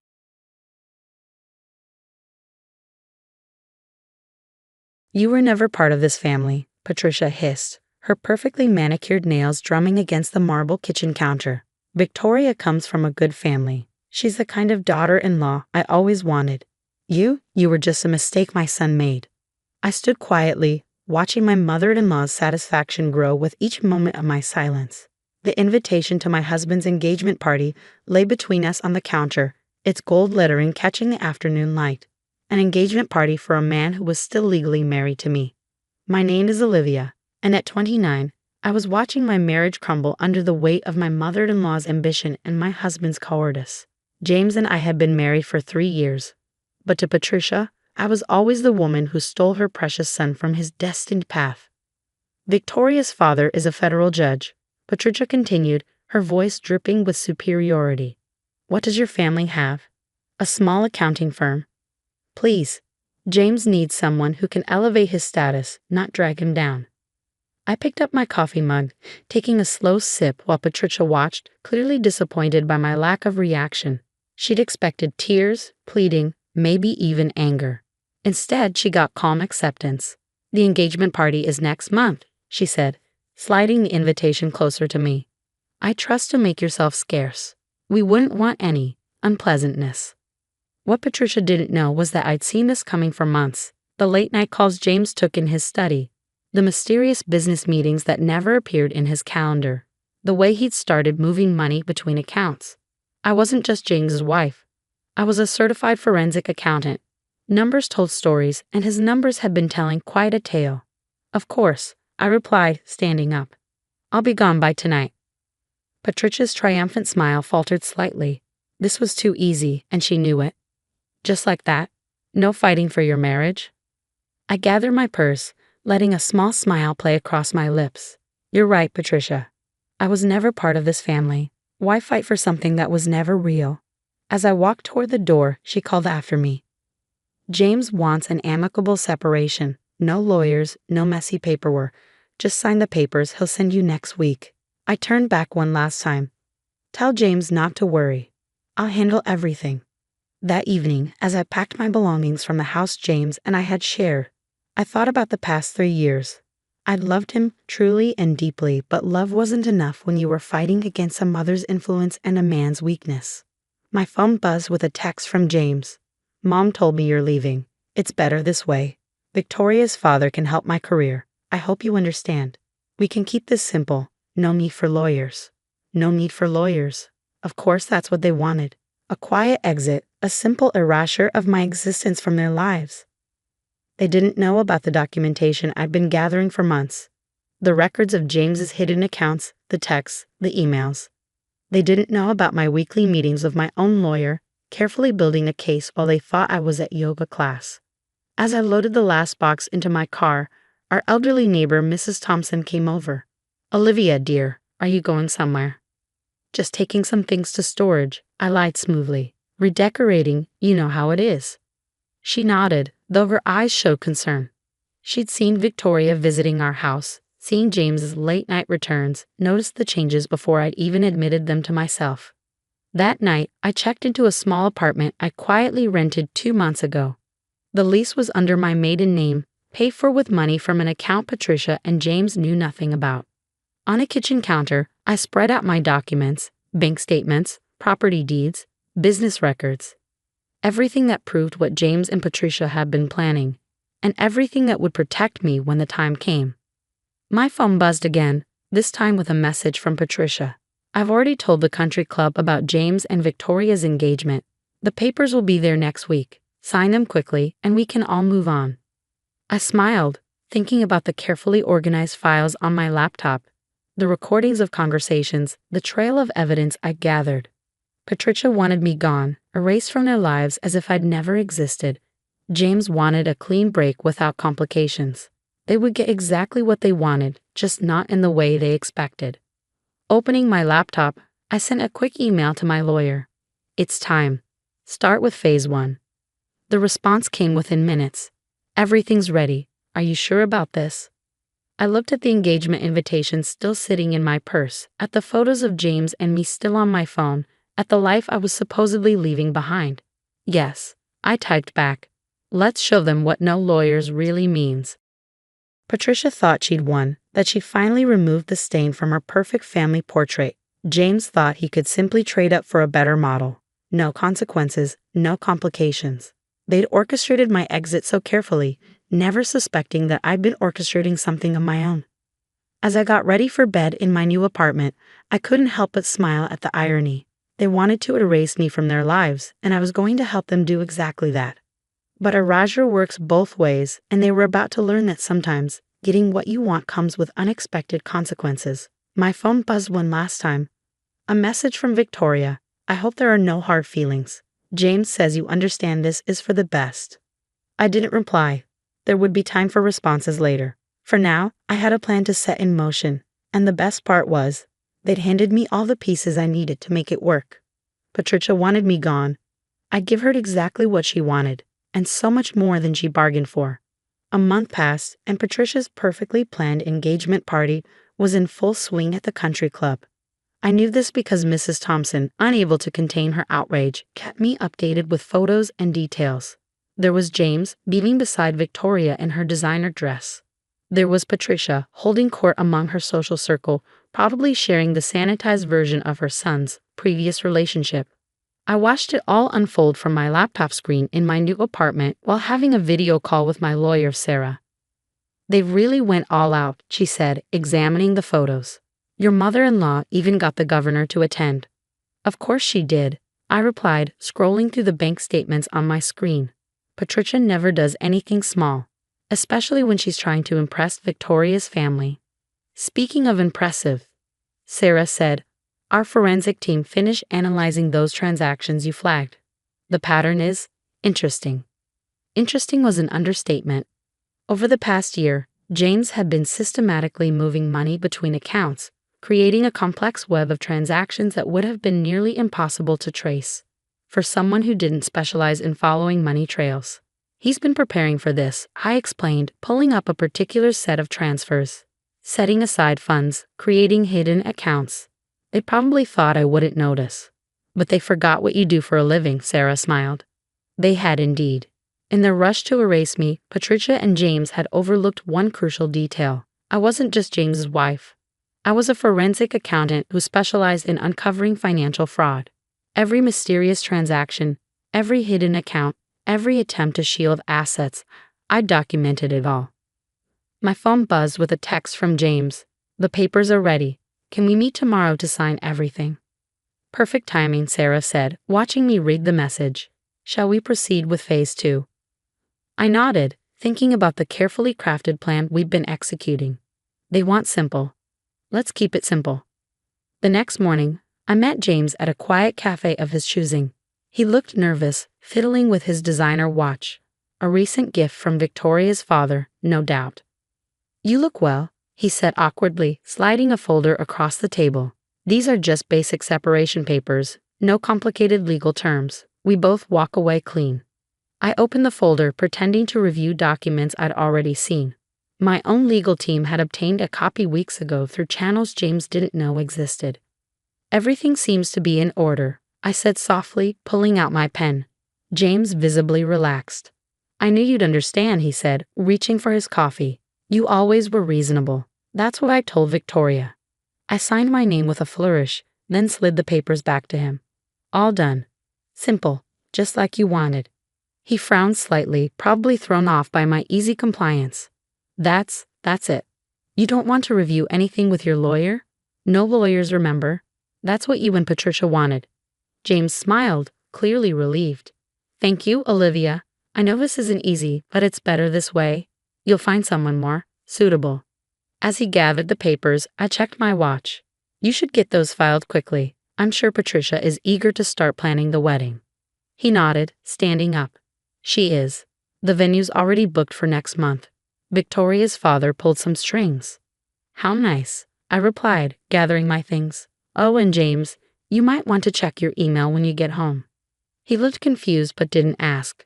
We said our goodbyes, and I watched him walk away, clutching his precious papers, having no idea what he'd just set in motion.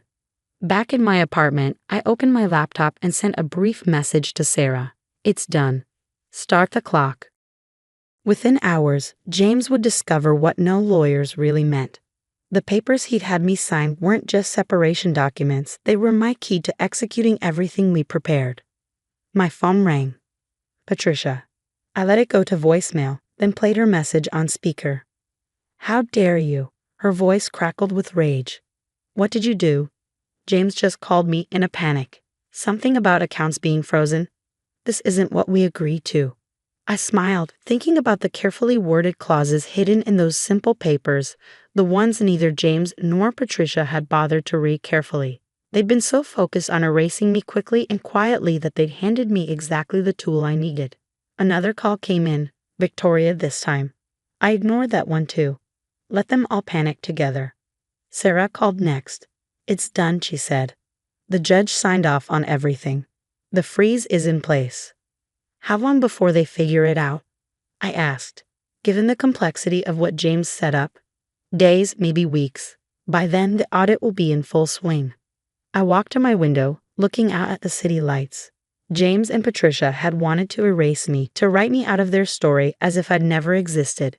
Instead, they'd given me the perfect opportunity to expose everything they tried to hide. Did you see the guest list from the engagement party? Sarah asked. The governor, 3 state senators, Victoria's father, the federal judge. All witnessing James and Patricia's big announcement, I finished, all about to learn exactly what kind of family they're really dealing with. My phone kept buzzing with messages, from James, from Patricia, from Victoria, even from country club acquaintances probably hoping for gossip. I ignored them all. They'd wanted me gone, erased, forgotten. They were about to learn that sometimes the people you try to erase are the ones who leave the most permanent mark. I opened my laptop one last time that evening, reviewing the documents that would soon become public record. Everything was there: the hidden accounts, the questionable transactions, the carefully constructed facade of wealth that James and Patricia had built. No lawyers, they'd said. They should have hired the best they could find. 3 months after the engagement party, I sat in Sarah's office, watching the chaos unfold on the local news. Prominent family under investigation. The headline read, followed by a photo of James and Patricia leaving the courthouse, their faces hidden behind designer sunglasses. They're calling it one of the biggest financial scandals of the year, Sarah said, muting the TV. The federal investigation has expanded to include Victoria's father. Apparently, he was more involved than anyone suspected. I nodded, thinking about the domino effect that had started with those simple separation papers. The documents I'd signed had triggered an automatic audit, a clause buried in legal language that James hadn't bothered to review. That audit had revealed not just his hidden accounts, but a whole network of questionable transactions involving Victoria's father's court cases. Patricia called again, Sarah mentioned. She's offering a settlement. Wants to make this all go away quietly. I almost laughed. A bit late for quiet, isn't it? The scandal had exploded in exactly the way Patricia had always feared. Her carefully curated social image was in shambles. The country club had suspended their membership. The governor had publicly distanced himself from the family. Victoria's father was facing an ethics investigation. My phone buzzed. A text from Mrs. Thompson. You won't believe what happened. Patricia tried to get into the country club for lunch. They turned her away at the door. The mighty had fallen, and they'd orchestrated their own descent. James had attempted to contact me multiple times, his messages evolving from angry accusations to desperate pleas. The last one arrived this morning. Please, Olivia, you have to help me fix this. I'll leave Victoria. We can start over. I know now what really matters. I deleted it without responding. He still didn't get it. This wasn't about revenge or getting him back. This was about consequences, something Patricia had never taught him to face. The FBI wants to interview you again, Sarah said, pulling me from my thoughts. As the whistleblower, your testimony is crucial. I nodded. Schedule it. They should know everything. My phone rang. Victoria. After 3 months of silence, this was her first attempt to contact me. Curious, I answered. How did you know? She asked, her voice small. About the money, about my father's involvement. How long did you know? I'm a forensic accountant, Victoria. Following money trails is what I do. Maybe if you and Patricia hadn't been so busy planning that engagement party, you might have remembered that.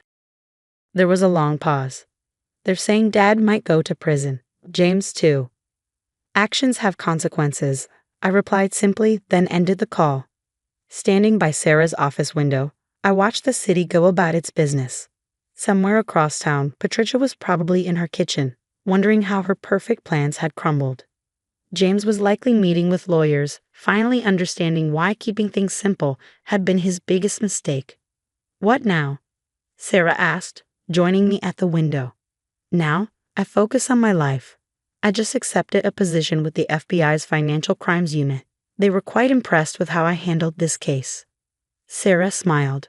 From unwanted daughter-in-law to federal investigator. Not bad for someone Patricia thought she could erase. That evening, I returned to my apartment, my new home, bought with my own money, free from any connection to James or his family. On my desk sat a framed copy of the simple separation papers that had started it all. A reminder that sometimes the best revenge isn't fighting back, it's letting people trip over their own arrogance. My phone buzzed one last time, Patricia again. I answered, curious about what she could possibly have to say. You've destroyed this family, she said, her voice thick with tears.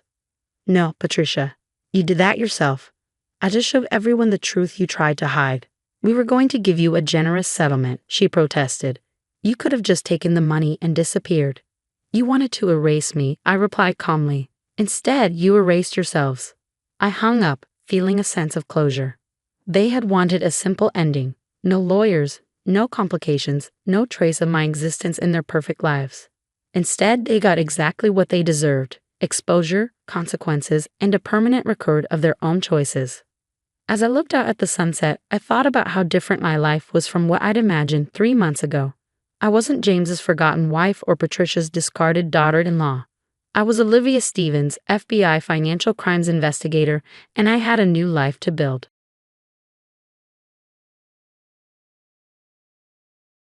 The text message lit up my phone at 3 a.m. Sign the divorce papers tomorrow.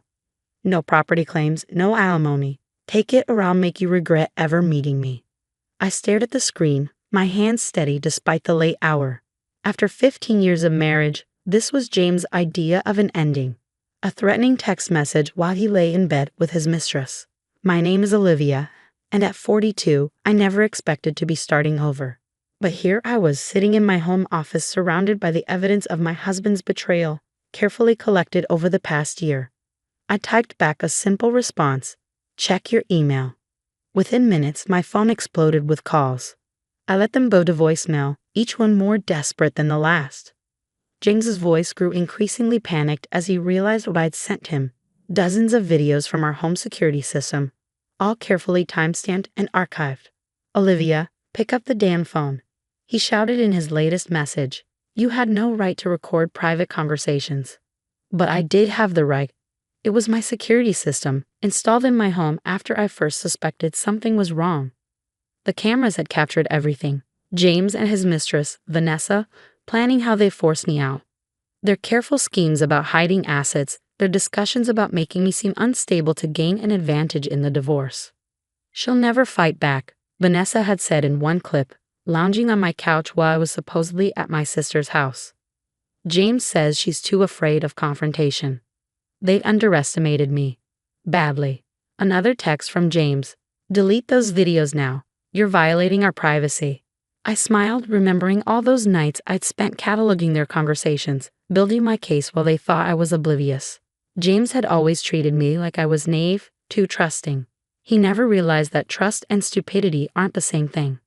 The next morning, I walked into our kitchen to find James waiting, his face flushed with anger.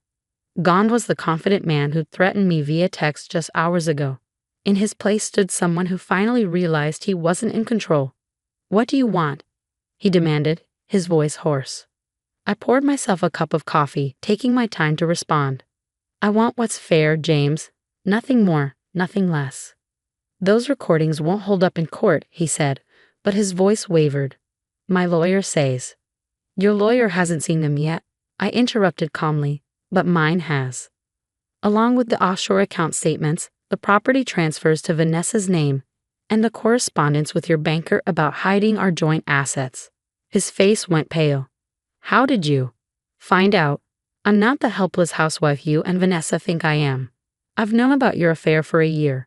I've watched you plan, scheme, and lie. I've documented everything. She's different, James said, his voice softening. She understands me. We're in love. I couldn't help but laugh. Love? Is that what you call plotting to leave your wife destitute? Planning to claim I'm mentally unstable so you can take everything we've built together? He slumped into a chair, the fight draining from him. What do you want? He repeated. I want a fair division of assets. I want the house you promised Vanessa she could redecorate. I want half of everything you tried to hide. I took another sip of coffee, and I want you to remember something, James. You didn't marry a fool. You married a woman who loved you enough to trust you, but was smart enough to protect herself. My phone buzzed again. Vanessa this time. I showed James the screen, where she was demanding he handle me before I ruined everything. Her messages grew increasingly frantic as he didn't respond. She's 23, James, I said softly. Did you really think she wanted you for your charm? Or was it the lifestyle you promised her, the lifestyle you planned to steal from me? He buried his face in his hands, and for a moment I saw the man I'd married 15 years ago. But that man was gone, replaced by someone who'd rather threaten and scheme than face the consequences of his actions. I'll have my lawyer send over the revised divorce agreement today, I said, standing up. One that reflects a fair division of everything.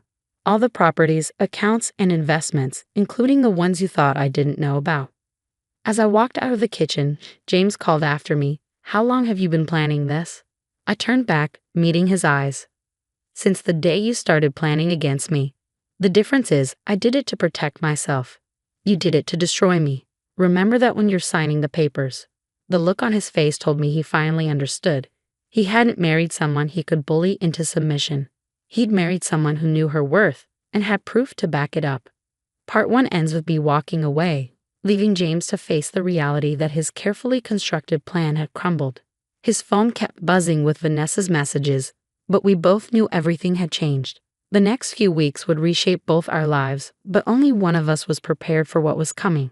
The next few days unfolded like a carefully choreographed dance. James moved out, taking only his personal belongings after my lawyer made it clear that removing anything else would result in immediate legal action. The security cameras captured him explaining to Vanessa in our driveway why they couldn't start moving her things in as planned. "This is ridiculous," she shouted, loud enough for the cameras to pick up. "You promised me this house. You said she'd be too scared to fight back." I watched the footage later that evening, noting how James seemed to age years in just days. The confident man who threatened me via text was replaced by someone who jumped at every email notification, wondering what else I might reveal. My lawyer, Diana, called with an update. James' attorney reached out, she said, a hint of satisfaction in her voice. "They want to discuss a settlement." "I'm sure they do," I replied, thinking of the videos I hadn't sent yet. The ones showing James and Vanessa discussing how they claim I was unstable, planning to use my grief over my mother's recent death against me in court. "They're offering a 60-40 split in his favor," Diana continued. "Should I tell them where to stick that offer?" "No," I said, surprising myself with my calmness. "Tell them we'll meet. I want to see their faces when we play the rest of the recordings." The meeting was set for the following week. I spent the intervening days organizing more evidence, bank statements showing suspicious transfers, text messages James thought he deleted but had backed up to our shared cloud account, photos of him and Vanessa using our vacation home when I was supposedly there alone. My sister Kate came over the night before the meeting, bringing wine and her signature straight-talking support. "How are you really doing?" she asked, studying my face carefully. I considered the question while sipping my wine. "Honestly, I'm angry. Not about the affair, that's on him. I'm angry that he thought so little of me, that he and his girlfriend sat in my home plotting to destroy me. And now I'm ready to show them exactly who they underestimated." The settlement meeting was held in Diana's office. James arrived with his lawyer and, surprisingly, Vanessa. She perched beside him in designer clothes I suspected were purchased with money from our accounts. "Before we begin," James's lawyer started, "my client is willing to be generous despite the unconventional surveillance methods used." Diana smiled, opening her laptop. Interesting choice of words. "Before discussing generosity, let's review some footage from last month." The color drained from James's face as Diana played a video of him and Vanessa in our home office, going through my personal files. "The insurance policy has to be here somewhere," James was saying in the footage. "Once we have that, we can start building the case about her mental state." Vanessa shifted uncomfortably in her seat as her voice filled the room. "What if she fights back? She seems different lately, more confident." "She won't," James had assured her. "She's too afraid of being alone. Trust me, I know how to handle her." Diana paused the video. "There's more. Hours more. Should we continue?" James' lawyer cleared his throat. "Perhaps we should discuss a more equitable distribution of assets." "Perhaps we should," Diana agreed, pulling out a thick folder. "Let's start with the offshore accounts, specifically the one in the Caymans where Mr. Harrison has been transferring joint funds." I watched as James's carefully constructed world continued to crumble. Vanessa's designer heel tapped nervously against the floor as Diana methodically laid out every scheme, every plan, every betrayal. "A 50-50 split of all assets," Diana stated firmly. "The house goes to my client, and Mr. Harrison will retract any statements suggesting mental instability on Mrs. Harrison's part." "And if I refuse?" James asked, but his voice lacked conviction. I spoke for the first time since the meeting began. "Then we go to court, and I play these videos for everyone to see. Your colleagues, your friends, your family. Everyone will know exactly what kind of man you are." Vanessa stood up abruptly. "This is insane. James, you promised me." "Sit down," James hissed, but she was already heading for the door. "You said this would be easy," she shouted. "You said she was weak." The door slammed behind her, leaving a heavy silence in the room. I met James's eyes across the table. "Sign the papers," I said quietly. "And this now, and those videos stay private." Drag this out, and I'll make sure everyone knows the truth." His lawyer whispered something in his ear, and James nodded slowly, reaching for the pen. As he signed, I realized this wasn't the victory I'd imagined during those long nights of collecting evidence. It felt more like the end of a long illness. Painful but necessary for healing to begin. Part 2 ends with James signing the papers, his hand trembling slightly. The man who threatened me just days ago now couldn't even meet my eyes. As I walked out of Diana's office, I heard Vanessa's angry voice in the hallway, demanding explanations James couldn't give. But for the first time since discovering the betrayal, none of it mattered. I was free. 6 months after the settlement meeting, I stood in my newly renovated kitchen, sipping morning coffee and watching the sunrise. The house felt different now, lighter, peaceful. I'd repainted every room, replaced the furniture they plotted on, and transformed the space into something entirely my own. The last box of James' remaining items sat by the door, ready for his sister to collect. I hadn't seen him since the settlement, though I'd heard plenty through the grapevine. Vanessa had left him 3 weeks after the meeting, once she realized the lifestyle he promised her wasn't materializing. She'd moved on to someone else, someone whose promises she hadn't yet learned to doubt. My phone buzzed with a text from Kate. "Have you seen the email?" I hadn't checked my personal email yet, but when I did, I understood her message. James had sent a lengthy apology, the kind that comes after months of reflection and regret. "I know it's too late," he wrote, "but I'm sorry for everything. Not just the affair or the divorce, but for underestimating you, for thinking I could bully and threaten you into giving up what was rightfully yours. You deserve better." I deleted the email without responding. His apology might have been sincere, but it wasn't something I needed anymore. My healing hadn't depended on his remorse. Later that afternoon, I met Kate for lunch at our favorite cafe. She'd been my rock through everything, and now she was helping me plan my future. "So the house in Provence?" she asked, grinning over her salad. "Have you decided?" I smiled, pulling out my tablet to show her the listing. The small villa I found would be perfect for the writing retreat I'd always dreamed of running. James had laughed at that dream, called it impractical. Now, with my share of our assets and newfound freedom, it was becoming reality. "I'm making an offer tomorrow," I said. "The realtor says it's perfect for small groups, and the advance bookings are already coming in." "Look at you," Kate beamed. "From collecting evidence to collecting dreams, I'm so proud of you." "I learned something through all this," I said, thinking back to those dark days of discovery and planning. Sometimes the worst betrayals lead us to our best decisions. As if on cue, my phone buzzed with a call from Diana. "Just wanted to let you know," she said when I answered. "James, the lawyer, reached out. He's contesting the offshore account split." I felt a calm settle over me, the same calm I felt when responding to his threatening text all those months ago. "Send him the video from March 15th, I replied. "The one where he and Vanessa discuss hiding those specific accounts." Diana chuckled. "Already done. I don't expect we'll hear any more protests." After lunch, I walked through the park where James and I used to spend Sunday afternoons. The autumn leaves were turning, painting the world in warm golds and reds. A year ago, I'd walked this same path in tears, having just discovered his affair. Now, I walked it with purpose, my head held high. My phone buzzed again, a message from James. "My lawyer says to drop the contest. You really did think of everything, didn't you?" I thought about responding but decided against it. The time for conversations between us had passed. Instead, I opened my laptop at a nearby cafe and finalized my offer on the Provence villa. That evening, as I sorted through old photos for my upcoming memoir writing workshop, I found our wedding picture. We looked so young, so hopeful. I didn't feel sadness looking at it anymore, just appreciation for the journey that had brought me here. Kate called as I was making dinner. "James's sister picked up his box," she reported. "She said he's moving out of state. Apparently, his reputation here is pretty much destroyed." "That's not my problem anymore," I replied, and I meant it. The truth was, I didn't need to see James face consequences or hear his apologies. His betrayal had taught me something invaluable, that I was stronger than anyone, including myself, had believed. Every scheme he and Vanessa had plotted had pushed me to think smarter, plan better, and value myself more. As I finished my dinner on the patio, watching the sunset paint the sky in brilliant colors, I felt profound gratitude. Not for the pain or betrayal, but for the woman I'd become because of it.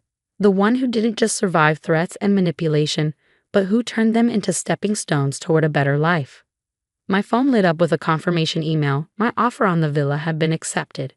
In the reflection of the glass doors, I saw myself smile, and it reached my eyes.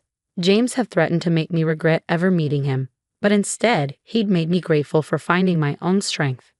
Sometimes the best revenge isn't in the evidence you collect or the battles you win, but in the life you build from the ashes of betrayal. Mine was just beginning, and it was more beautiful than I'd ever imagined.